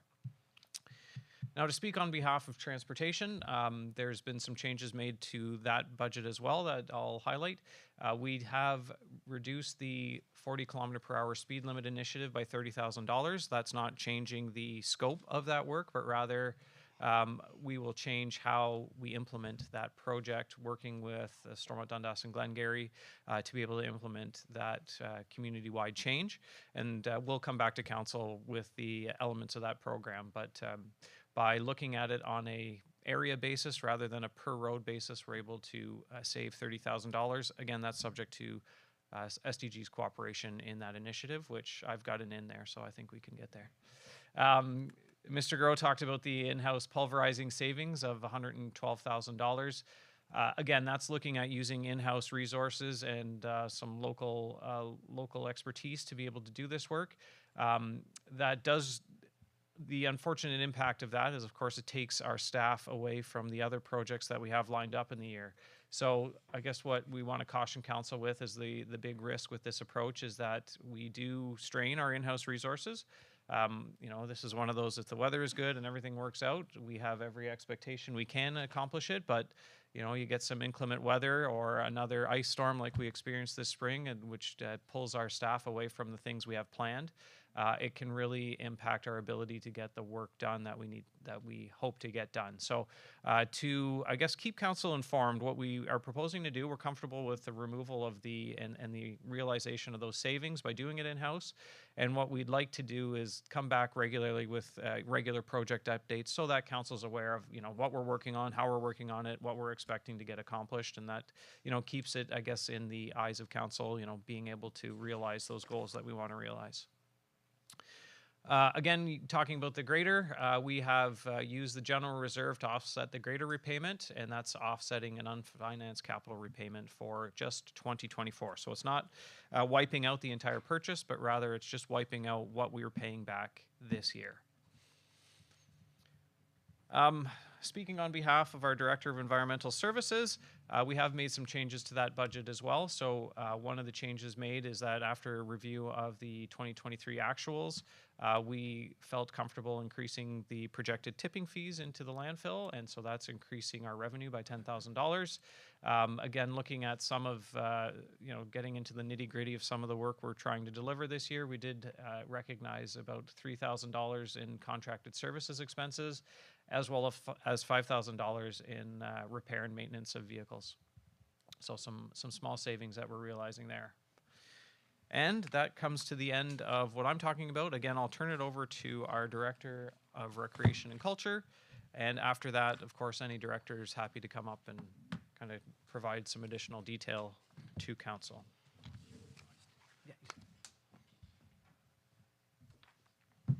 Thank you, Mr. Hahn.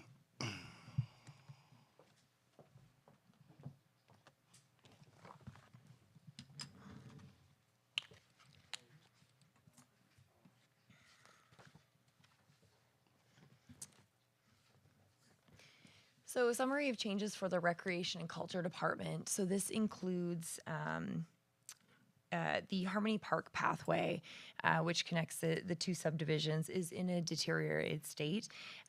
However, even though it needs to be replaced in the near future, it has been identified, and the pictures definitely speak to that.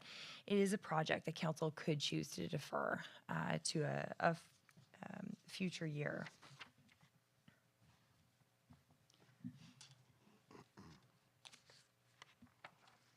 Use of the tax rate stabilization reserve for the ice resurfacer. So that is the new electric ice resurfacer that is to be delivered in August. So as previously described, the savings could be $17,250, which would offset a portion of the repayment of the machine targeted for this year. Use of the general reserve to offset costs of the refrigerators. So these were the commercial coolers that failed at the tail end of 2023 and were replaced in the Joel Steele Community Hall and the Moorwood Community Hall.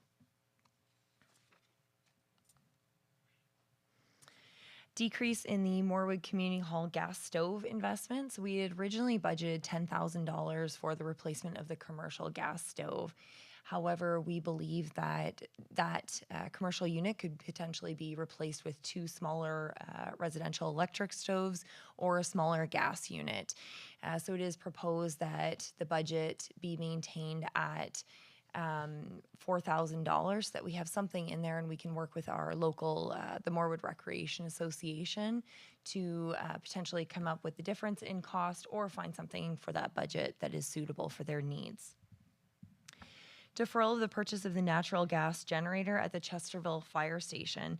So an exhaust system was installed in the Chesterville Fire Station a couple of years ago. The current generator is not powerful enough to operate the new exhaust system, plus the rest of the electrical demands in that station.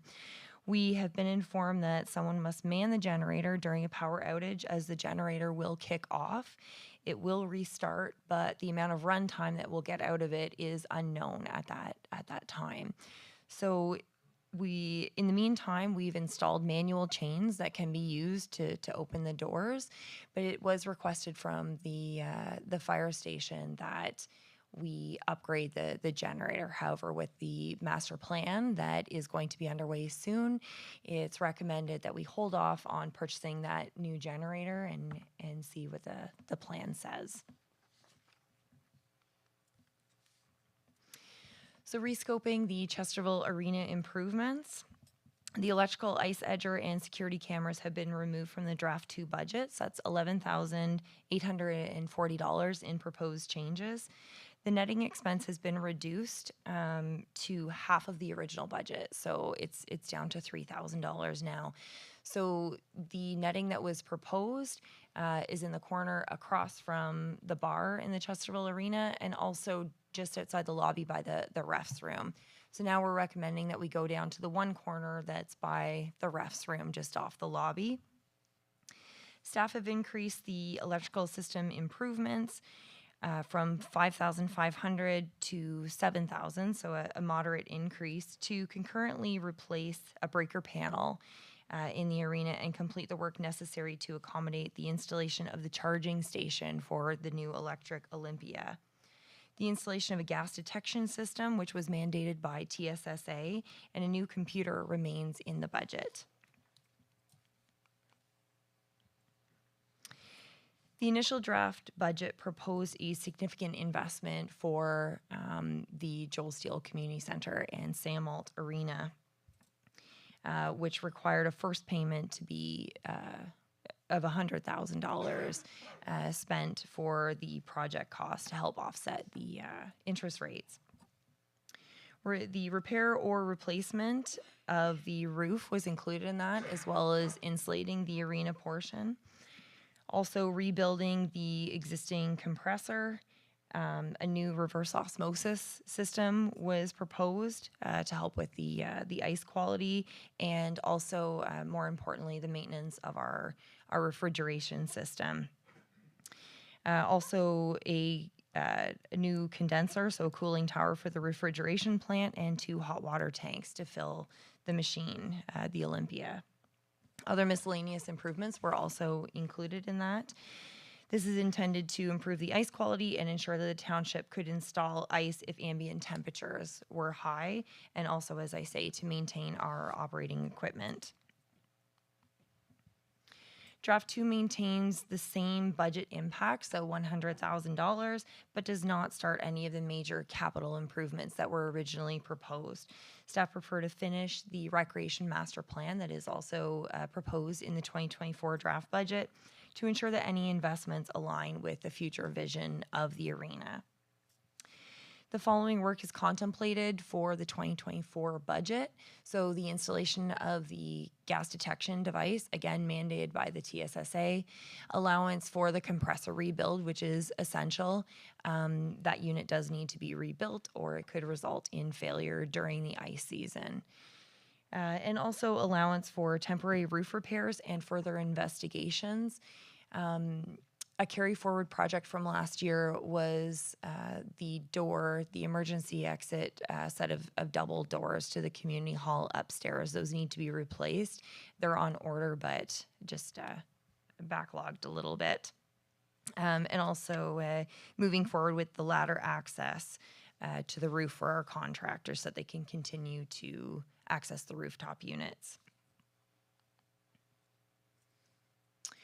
So no change to the draft budget, for the Winchester and Chesterville pools, pardon me. So no change is recommended for the draft budget for what was in the budget initially. So we had $70,000 budgeted for improvements to the Winchester Centennial Pool and $120,000 budgeted for repairs and maintenance to the Chesterville Public Pool. So we are recommending to complete the flow rate improvements to the Winchester Pool. That was an order given by the Eastern Ontario Health Unit. So we do need to do that to keep operating in order to open this season. Also complete additional investigations for the Chesterville Public Pool in the spring with the goal of temporary patching the leak in the pool as required, and also delaying repairs directed by the health unit if possible. Reassess options for the pool in the fall. So we're looking at temporary repairs to be able to open this summer if possible.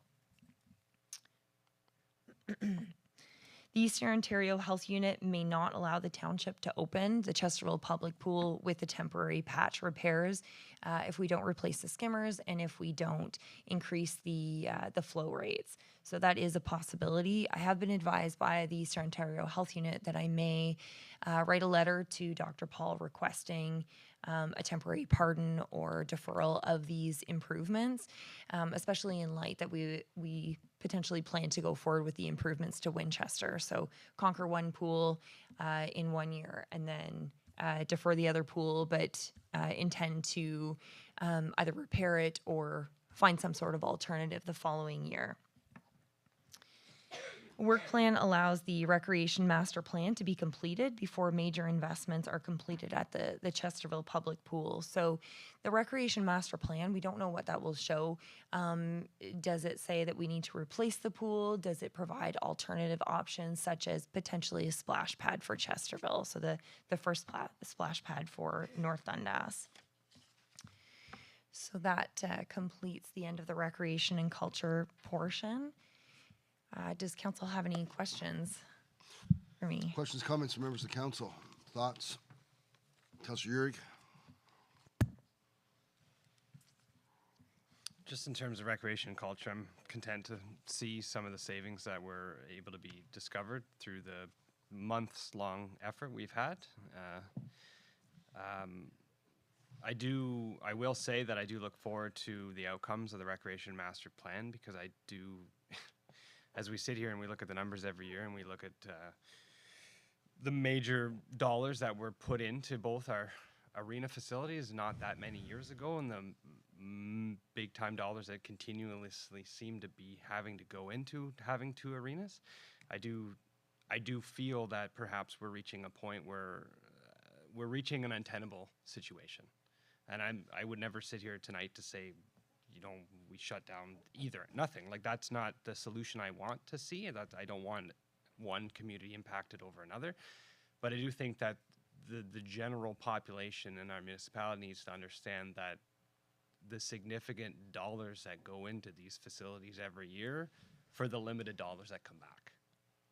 And it's easy for a user group to say, well, we want to skate in August. Well, if it's 40 degrees in August, it's hard to put ice in. And if it's 40 degrees at the beginning of September, it's hard to put ice in. And we already found ourselves in a situation this year having to shut down for a week and a few days because the ice didn't hold the way we wanted it to. We were at risk of somebody suffering significant danger of any kind with the ice not being safe. So it might come to a time when we just simply can't do that. And that might be this coming ice season in Winchester. You know, in the fall when, unfortunately, minor hockey might say, well, we need ice. Well, we might have to have a difficult conversation then. And again, if the health unit doesn't bend, we might have a difficult conversation soon in terms of our pools. But I do think that it's a difficult conversation that we as a community, as North Dundas, have to have sooner than later, because I don't know that at the size we currently are, we can continue down the path of increased expenditures for our facilities. And not only that, if we run into another situation like we did last summer, and I'm very hopeful we don't, and we don't have enough lifeguards, then where's the balance there? So it's not a great situation to find ourselves in, but I do think that I'm hopeful that this recreation master plan is going to show us that we need to go in a certain direction, and so I look forward to that. Thank you, Councillor. Councillor Lennox? I completely agree with Councillor Urick and all his sentiment on this topic. I also hope to God the recreation master plan is approved in this budget, or it throws your entire plan out. We have to sit down and really talk about long-term planning. And that's what Councillor Urick's talking about. We have to look, is it feasible to close the Chesterville pool by paying $120,000 of taxpayer money and do a splash pad which would actually give us a net savings while still offering a cool down spot for the hot summers for little children. Our Our rinks, yeah, we're one of the few municipalities which maintains two separate rinks. That's going to be another tough discussion that comes up, and I'm assuming the recreational master plan will identify this. And it's hard because your department took the most cuts, yet your department is the one which everyone complains about, where we need more services, we need more this and that. Well, do you want 20% tax increase, or do you want something sustainable?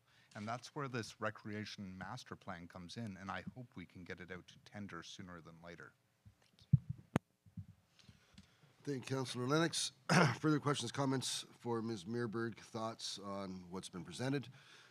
Excuse me. Ms. Meerberg, I'm interested in understanding the netting expense that you referred to for the Chesterfield Arena.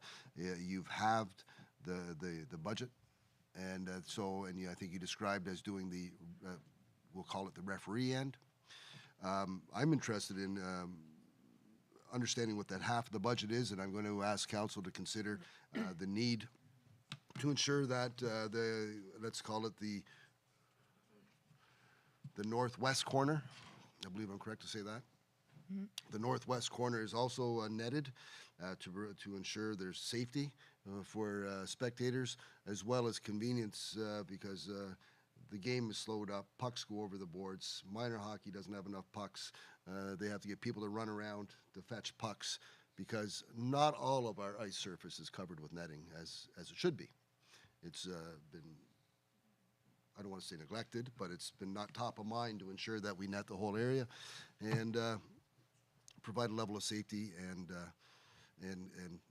secondary to the primary concern level of safety, the secondary concern of convenience to the user groups. What is the half? Is it $4,000? So you would increase the budget by $4,000 to finish netting, I'm going to say all of the ice surface? Yes, sir. So the budgetary price that we've obtained per corner is $3,000. So draft 1 of the proposed budget includes $6,000. Draft 2 reflects a cut of $3,000 for one of the corners. So we would be increasing it back to $6,000. So increase of $3,000. Yeah, and if I may, if I recollect correctly, the $6,000 in draft 1 was for one corner, and now, was that for one corner strictly? 2. That $6,000 was for 2? Yes. So yeah, I suggest and I look at my fellow council members to consider and strongly consider the aspect of safety, and that we ensure that the extra $3,000 is spent. It will be spent eventually, and but it won't be $3,000 if we delay it. There'll be more money in the future. So that's my topic on that. Is I understand everything else and the challenges that Councillor Uhrig and Councillor Lennox propose or speak about in the recreational master plan. And my only comment is get ready for what it's going to describe as a challenge. And we are unique in North Dundas with 2 pools. We're unique in North Dundas with 2 ice surfaces. We're unique in North Dundas to have 2 junior hockey teams. And a senior hockey team, and a strong minor hockey system, and that doesn't happen by chance. It comes through good fortune, good coaching, good volunteers, but also having the ice that they can play and practice on. So anyway, I'm asking that we consider increasing that budget by $3,000 to look after that. Councillor Uhrig. I would support your suggestion. Having attended junior games and the senior games in the playoffs, there are a considerable number of people down in that corner that is not currently covered by netting. Well, there's 2 corners that they're not. Well, that's right. But if one is done and one is not done, we're leaving one open that is usually well attended with individuals. Thank you for your thoughts. I look around the table. I support it. Thank you. Yeah, there's a majority. Councillor Lennox. All right. Sorry, I thought we were going to wait till the end of budget to put in some asks, but I'll do mine now. For the Morwood RA, the gas stove converting to 2 electrics, I consulted with them 2 days ago. They weren't, the RA and Morwood Fire Department are the key stakeholders that more or less run this community building to, you know, set up, fundraise, put on community events, breathe the life into Morwood. They're totally against two electric stoves. They want a gas stove, and if anyone's ever cooked good meals, you know gas is superior. You can instantly control the heat. The issue for those who are not in the know is that you currently have to light a match to spark the pilot, and that's a safety concern, especially with TSSA rules and etc. The infrastructure is already there for a gas stove. I'm asking council to consider putting the 6,000 back in, which would be a 0.051 increase to the budget, if my math is right. Again, these volunteers run the show in Morwood, and we have to support them, or it's going to be us over there flipping pancakes to raise money for fire trucks. So. Thank you, Councillor Lennox. Councillor Annable. I'm sure we'd get help from their organization. As far as volunteer groups are in the township, Morwood, they're pulled.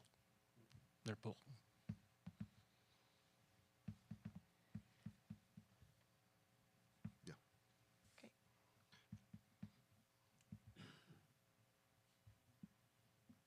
Okay. To your thoughts, Councillor Lennox, I'm not sure if that was the right place, but I didn't want to forget, so I appreciate that. So, Ms. Bergberg, if I've interrupted you, please go ahead. You've covered all of that. Okay, thank you. At this point, Mr. Dahan. Thank you.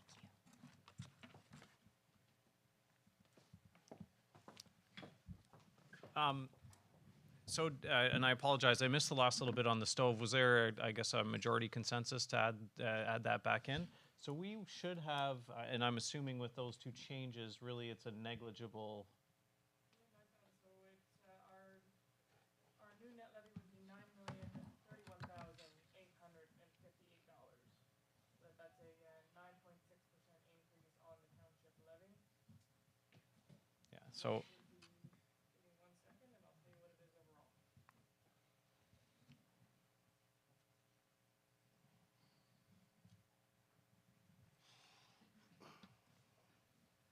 I'm sorry. As soon as she's done. She's calculating something. What add more? Emily, do you mind going back to the slideshow for a quick second? Thanks. Yeah, she's calculating something. I think she's going to be done in a second. Hmm? Okay.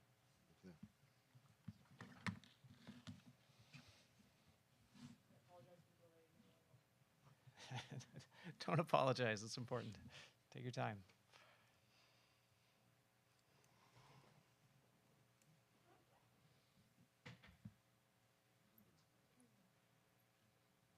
So overall taxes would then, that's including the municipal rate, the county rate, and the education rate would be a 5.9% increase.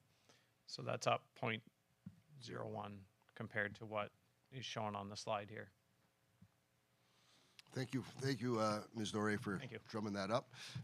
And Deputy Mayor. I agree with the budget now that it's amended.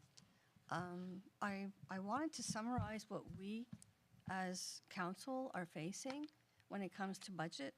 And I want to tell the people here and those who eventually will be looking on YouTube, what we're facing is that for many previous years, increases were very low, sometimes below cost of living.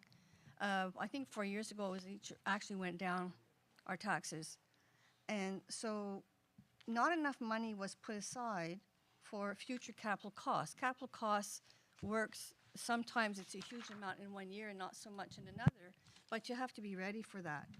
And this township experienced a huge amount of growth in a short time, where we had to spend a lot of money. The pandemic hit, we had drastic increases in prices.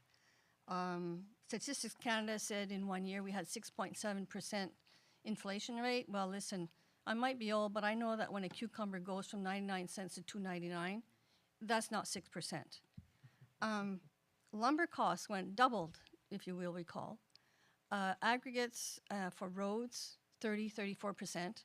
And most of the budget is roads. The township, we have 387 kilometers of roads. We have 14 bridges that we're responsible to maintain. Last year, the one bridge cost $1.2 million to replace. 1 kilometer of road to pave costs $180,000 per kilometer at this moment. There are people in the community who would love to see their little section of road paved. I know there were 3.7 kilometers of roads that was pulverized, a kilometer here, 1.7 there. The total amount to repair that or to pave it would be $788,000 to do 3.7 kilometers of road. And that comes to adding 9.5% to the budget this year just to pave that little bit of road. Now, some of the problems is, for instance, the province used to download a lot of money to municipalities. And we used to have development charges. Well, last year the province decided to cut back development charges, which part of that money was used for roads. Every time you fuel up your car, there's a road tax on that fuel.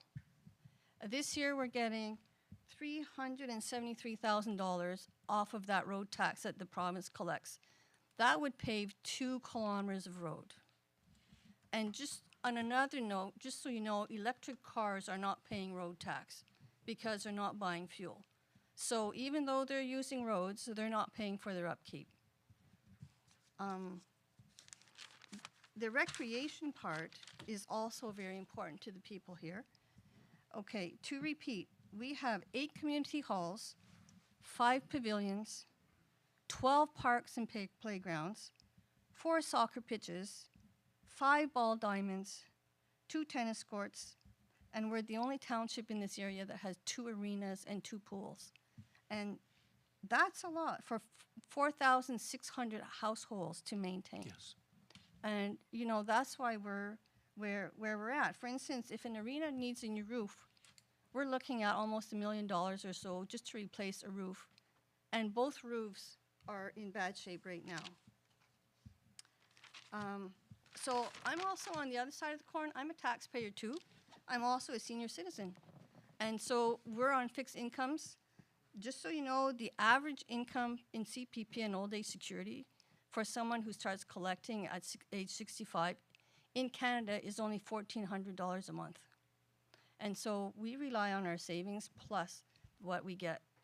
And we're 25% of the population. So I know it's really difficult to see tax increases. But if we don't increase, you won't be getting these services. And everything's going to be in disrepair. We can't leave the roads in disrepair because there's actually laws that say we have to maintain roads and to certain specifications. So I don't like to see my property taxes go up like anybody else. But at the same time, I see what we're facing. I know all the numbers. You know, I'm not here to be popular. I'm just here to do my job. And apparently being a councillor is not popular because if you've just read recently in Quebec, 800 councillors since the last election have quit their job. And is it yesterday or today? Yesterday, the province of Quebec announced a helpline for municipal councillors to help them with the stress of their job. So, I mean, I've been going over this budget. I've had a lot of sleepless nights. I've had a lot of heartburn,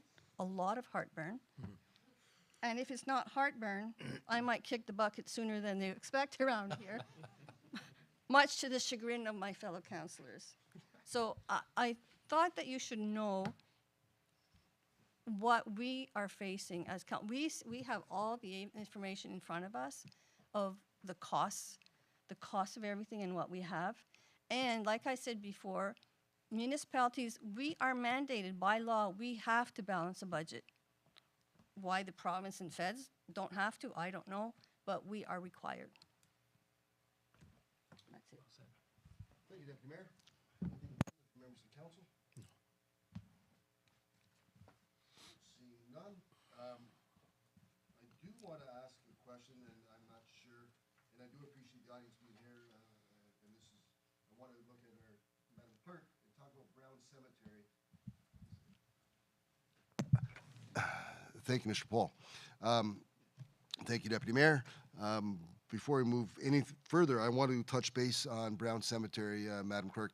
I'm not sure if it's pertinent, but since we have a crowd, I find it interesting, the challenge that municipalities face with cemeteries and managing them. If you could just, a minute, if you could, just describe that. I'd appreciate it. I think some other people may as well. Excuse me. Yes, 1 second, Madam Okay, sorry. Clerk. Councillor Annable, yes. Well, I just want to say I sit on the cemetery board for Maple Ridge, and we have a reasonable bank balance. But if some yahoo goes in and pushes over a whole bunch of stones or whatever, it can disappear very quickly. And once you run out of your reserve, where you're required to send so much to the top spot in Toronto, but once you get to the point where you can't send anything, the municipality's obligated to step in. Thank you for that. I didn't understand that either. Thank you for that update. Madam Clerk. Is that on? Okay. As things currently stand, when Councillor Annable is correct, but in addition to that, if a cemetery is declared abandoned, and we have 8 of those in the municipality that we're responsible for, we need to keep them safe and keep the upkeep. So some of you may have noticed that there is a cemetery that's attached very close to Wellings of Winchester. It's behind Chrysalis Glass. We had our transportation and our recreation department last year go in with heavy equipment and clean that all out back to the fence. So we are doing the upkeep on that one.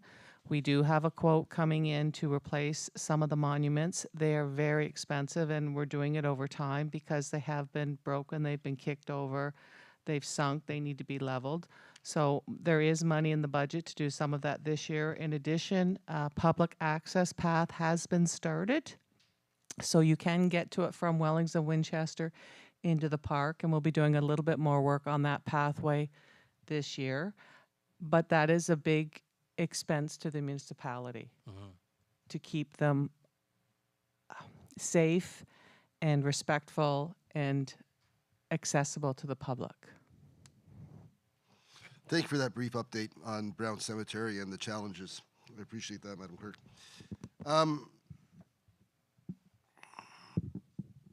I know this is the second draft, and I think we've all had a great chance to go over the first draft, opportunity to speak to staff to get to this point of the second draft.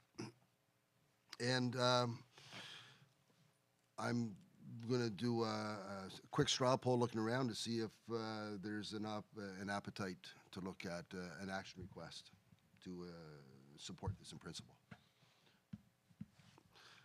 Madam Clerk, is there a resolution available, an action request to support this in principle?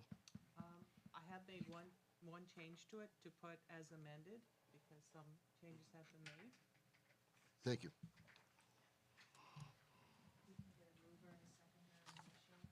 Okay.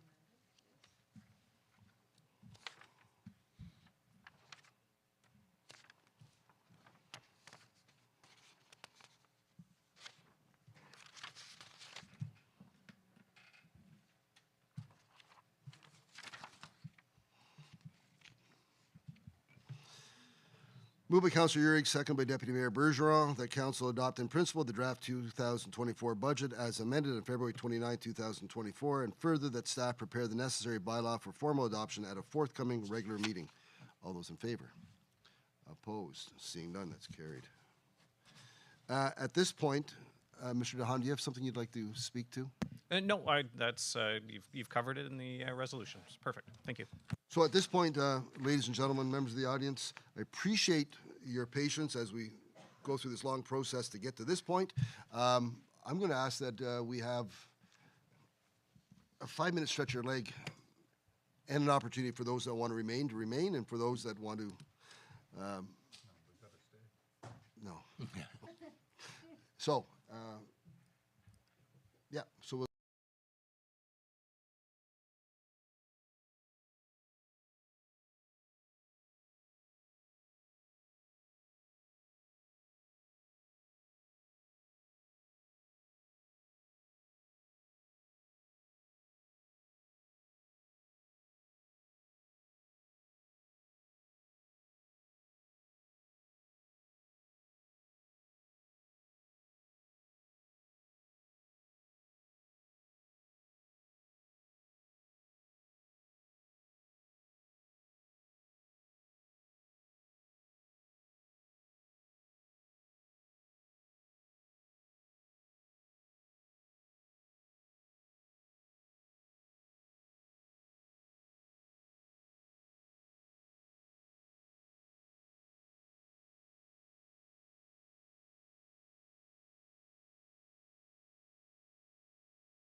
I'm a few minutes beyond what I had said, so we're going to get back at it. And I look at Emily, we're good to go.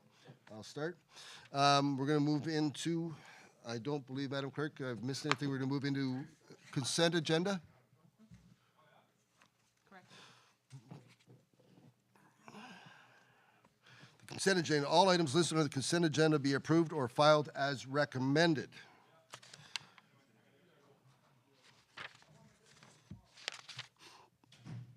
And I look around to directors, managers, is there anything to add before I read the resolution for the consent agenda?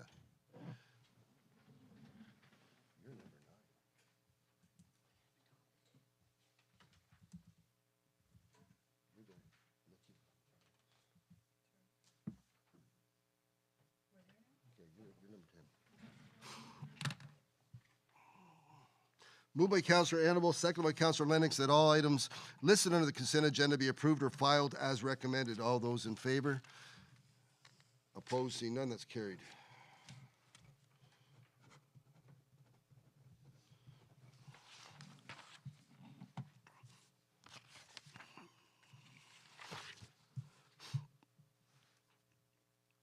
Boards and committees, I look to our Deputy Mayor. Is there anything that pops up? Mr. Mayor, I did a lot of talking this evening. How Okay. about you do that one? No, there's, my mind is a sea with what's been going on here. Thank you.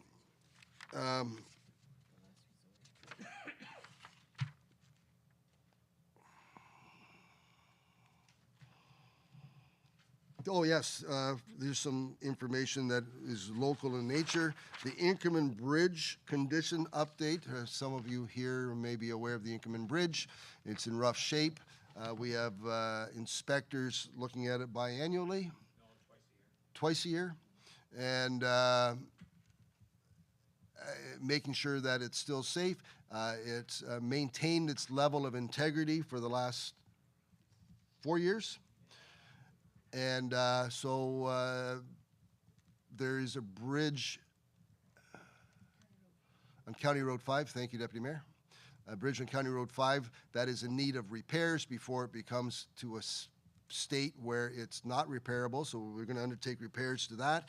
And seeing as the Inkerman Bridge has maintained its integrity for the last 4 years, it's been pushed to next year, which will cause, we need to do it in separate years. The County Road 5 bridge and is the detour route if the Inkerman Bridge is closed, and the Inkerman Bridge is the detour route if the County Road 5 bridge is closed, so we can't close both in the same season. So we're going to do maintenance work at the counties are going to do maintenance work on the County Road 5 bridge, and then in 2025 plan on being disrupted if you're traveling through Inkerman. I think that was, for me, that was key. And I'm going to leave it at that so not to prolong the evening. Canada Day, I don't have anything to speak about. Art in the waterfront, Councillor Annable. Like I said before, they meet and miss the lot. But they have a Councillor Annable? Mike? They have a real routine that they do every year, and the same people do it. So it's just a formality. They're doing really well. Thank you. The CDHS, Chesterfield District Historical Society. They have their meetings on Tuesday nights. Okay, thank you. The Chesterfield Carnival, any update on that or future talk, Councillor Uhrig? Just an update that it was a successful return. I know that myself and I believe you, Mr. Mayor, were there, and I think maybe some others made it over for the breakfast on Saturday morning.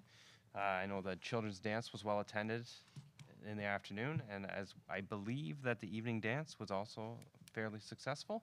It was. Yes.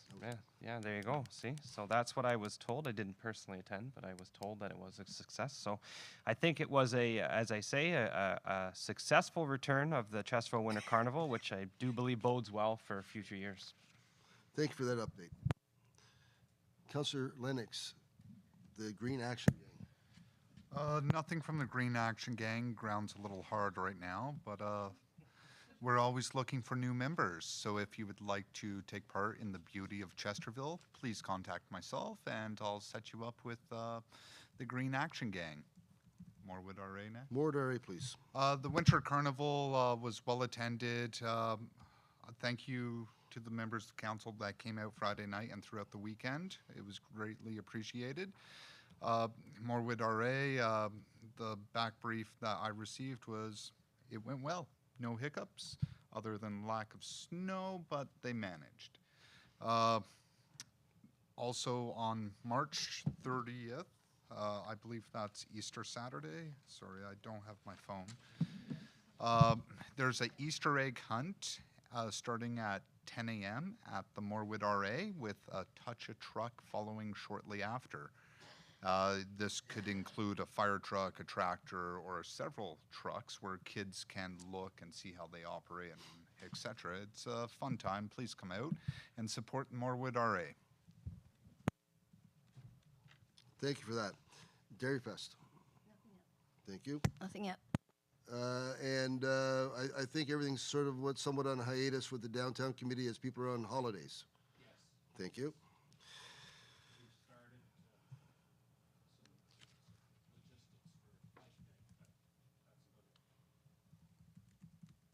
Thank you.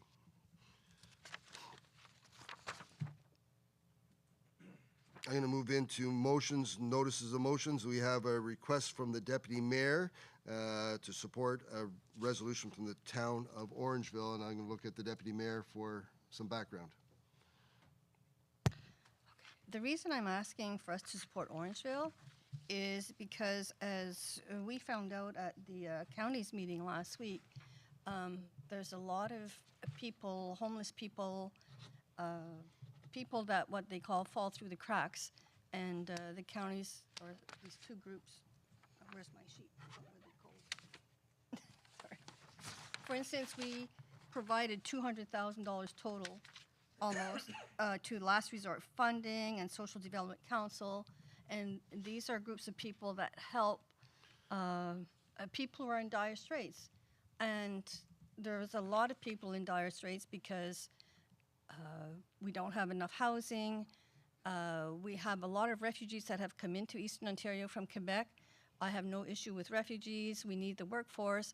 But before allowing, 500,000 people to come in the country, I think the federal government should have planned housing and services and before allowing the people in, because now what's happening is the people arrive, and wherever they arrive, we're the ones who have to take responsibility to take care of them, provide them with services to get them going, and I don't think that's right. So the Orangeville motion, it only says to provide a comprehensive social and economic prosperity review. I mean, I guess that's where you start. But of course, in my mind, it's like, no, don't review, just send us money. And anyways, that's why I would like this motion for us to support this motion. Thank you. So it's moved by Deputy Mayor Bergeron, seconded by Councillor Annable, that the Council of the Township of North Dundas supports the resolutions from the Town of Orangeville and the Municipality of Calvin for the Province of Ontario to commit to undertaking with the Association of Municipalities of Ontario a comprehensive social and economic prosperity review to promote the stability and sustainability of municipal finances across Ontario, and that the clerk is instructed to send a copy of this resolution to the Premier of Ontario, the Minister of Municipal Affairs and Housing, MP Eric Duncan, MPP Nolan Quinn, and the Association of the Municipalities of Ontario. All those in favor? Opposed? Seeing none, that's carried. And at this time, I'm going to done on the deputy mayor once again to speak to the resolution that you would like us to support from the Township of Springwater. Okay, this motion, I think, is very important. It's regarding insurance and occupational therapy. For instance, I think this was in Sudbury, where it happened. The town hired a contractor to do a job, like we do, for instance, to put in, the pumping station, and an employee of that company accidentally killed someone, or there was a severe accident, and then workman's comp actually came after the town to pay for the damages. And I don't think that is right. I think that an independent contractor is the person who should be responsible for whatever accidents happen under his supervision, and it should not be the township. And that's why I would like to support this motion. Thank you. Questions, comments? All those in favor? Opposed? Seeing none, that's carried. Yes, ma'am. I didn't read that? Ooh, okay, thank you, Madam Clerk.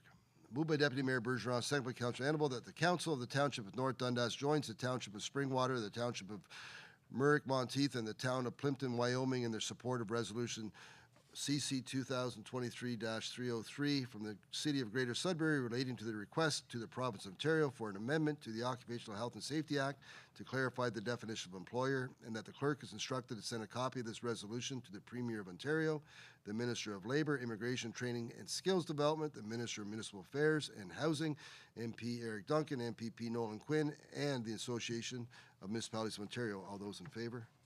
Opposed? Seeing none, that's carried. Thank you.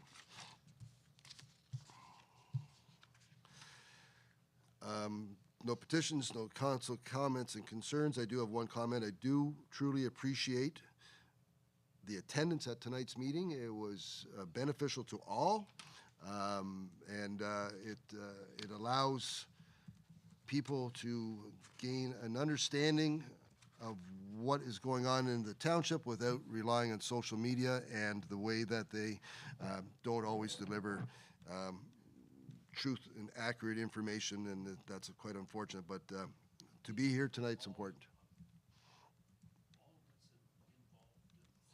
Mm-hmm.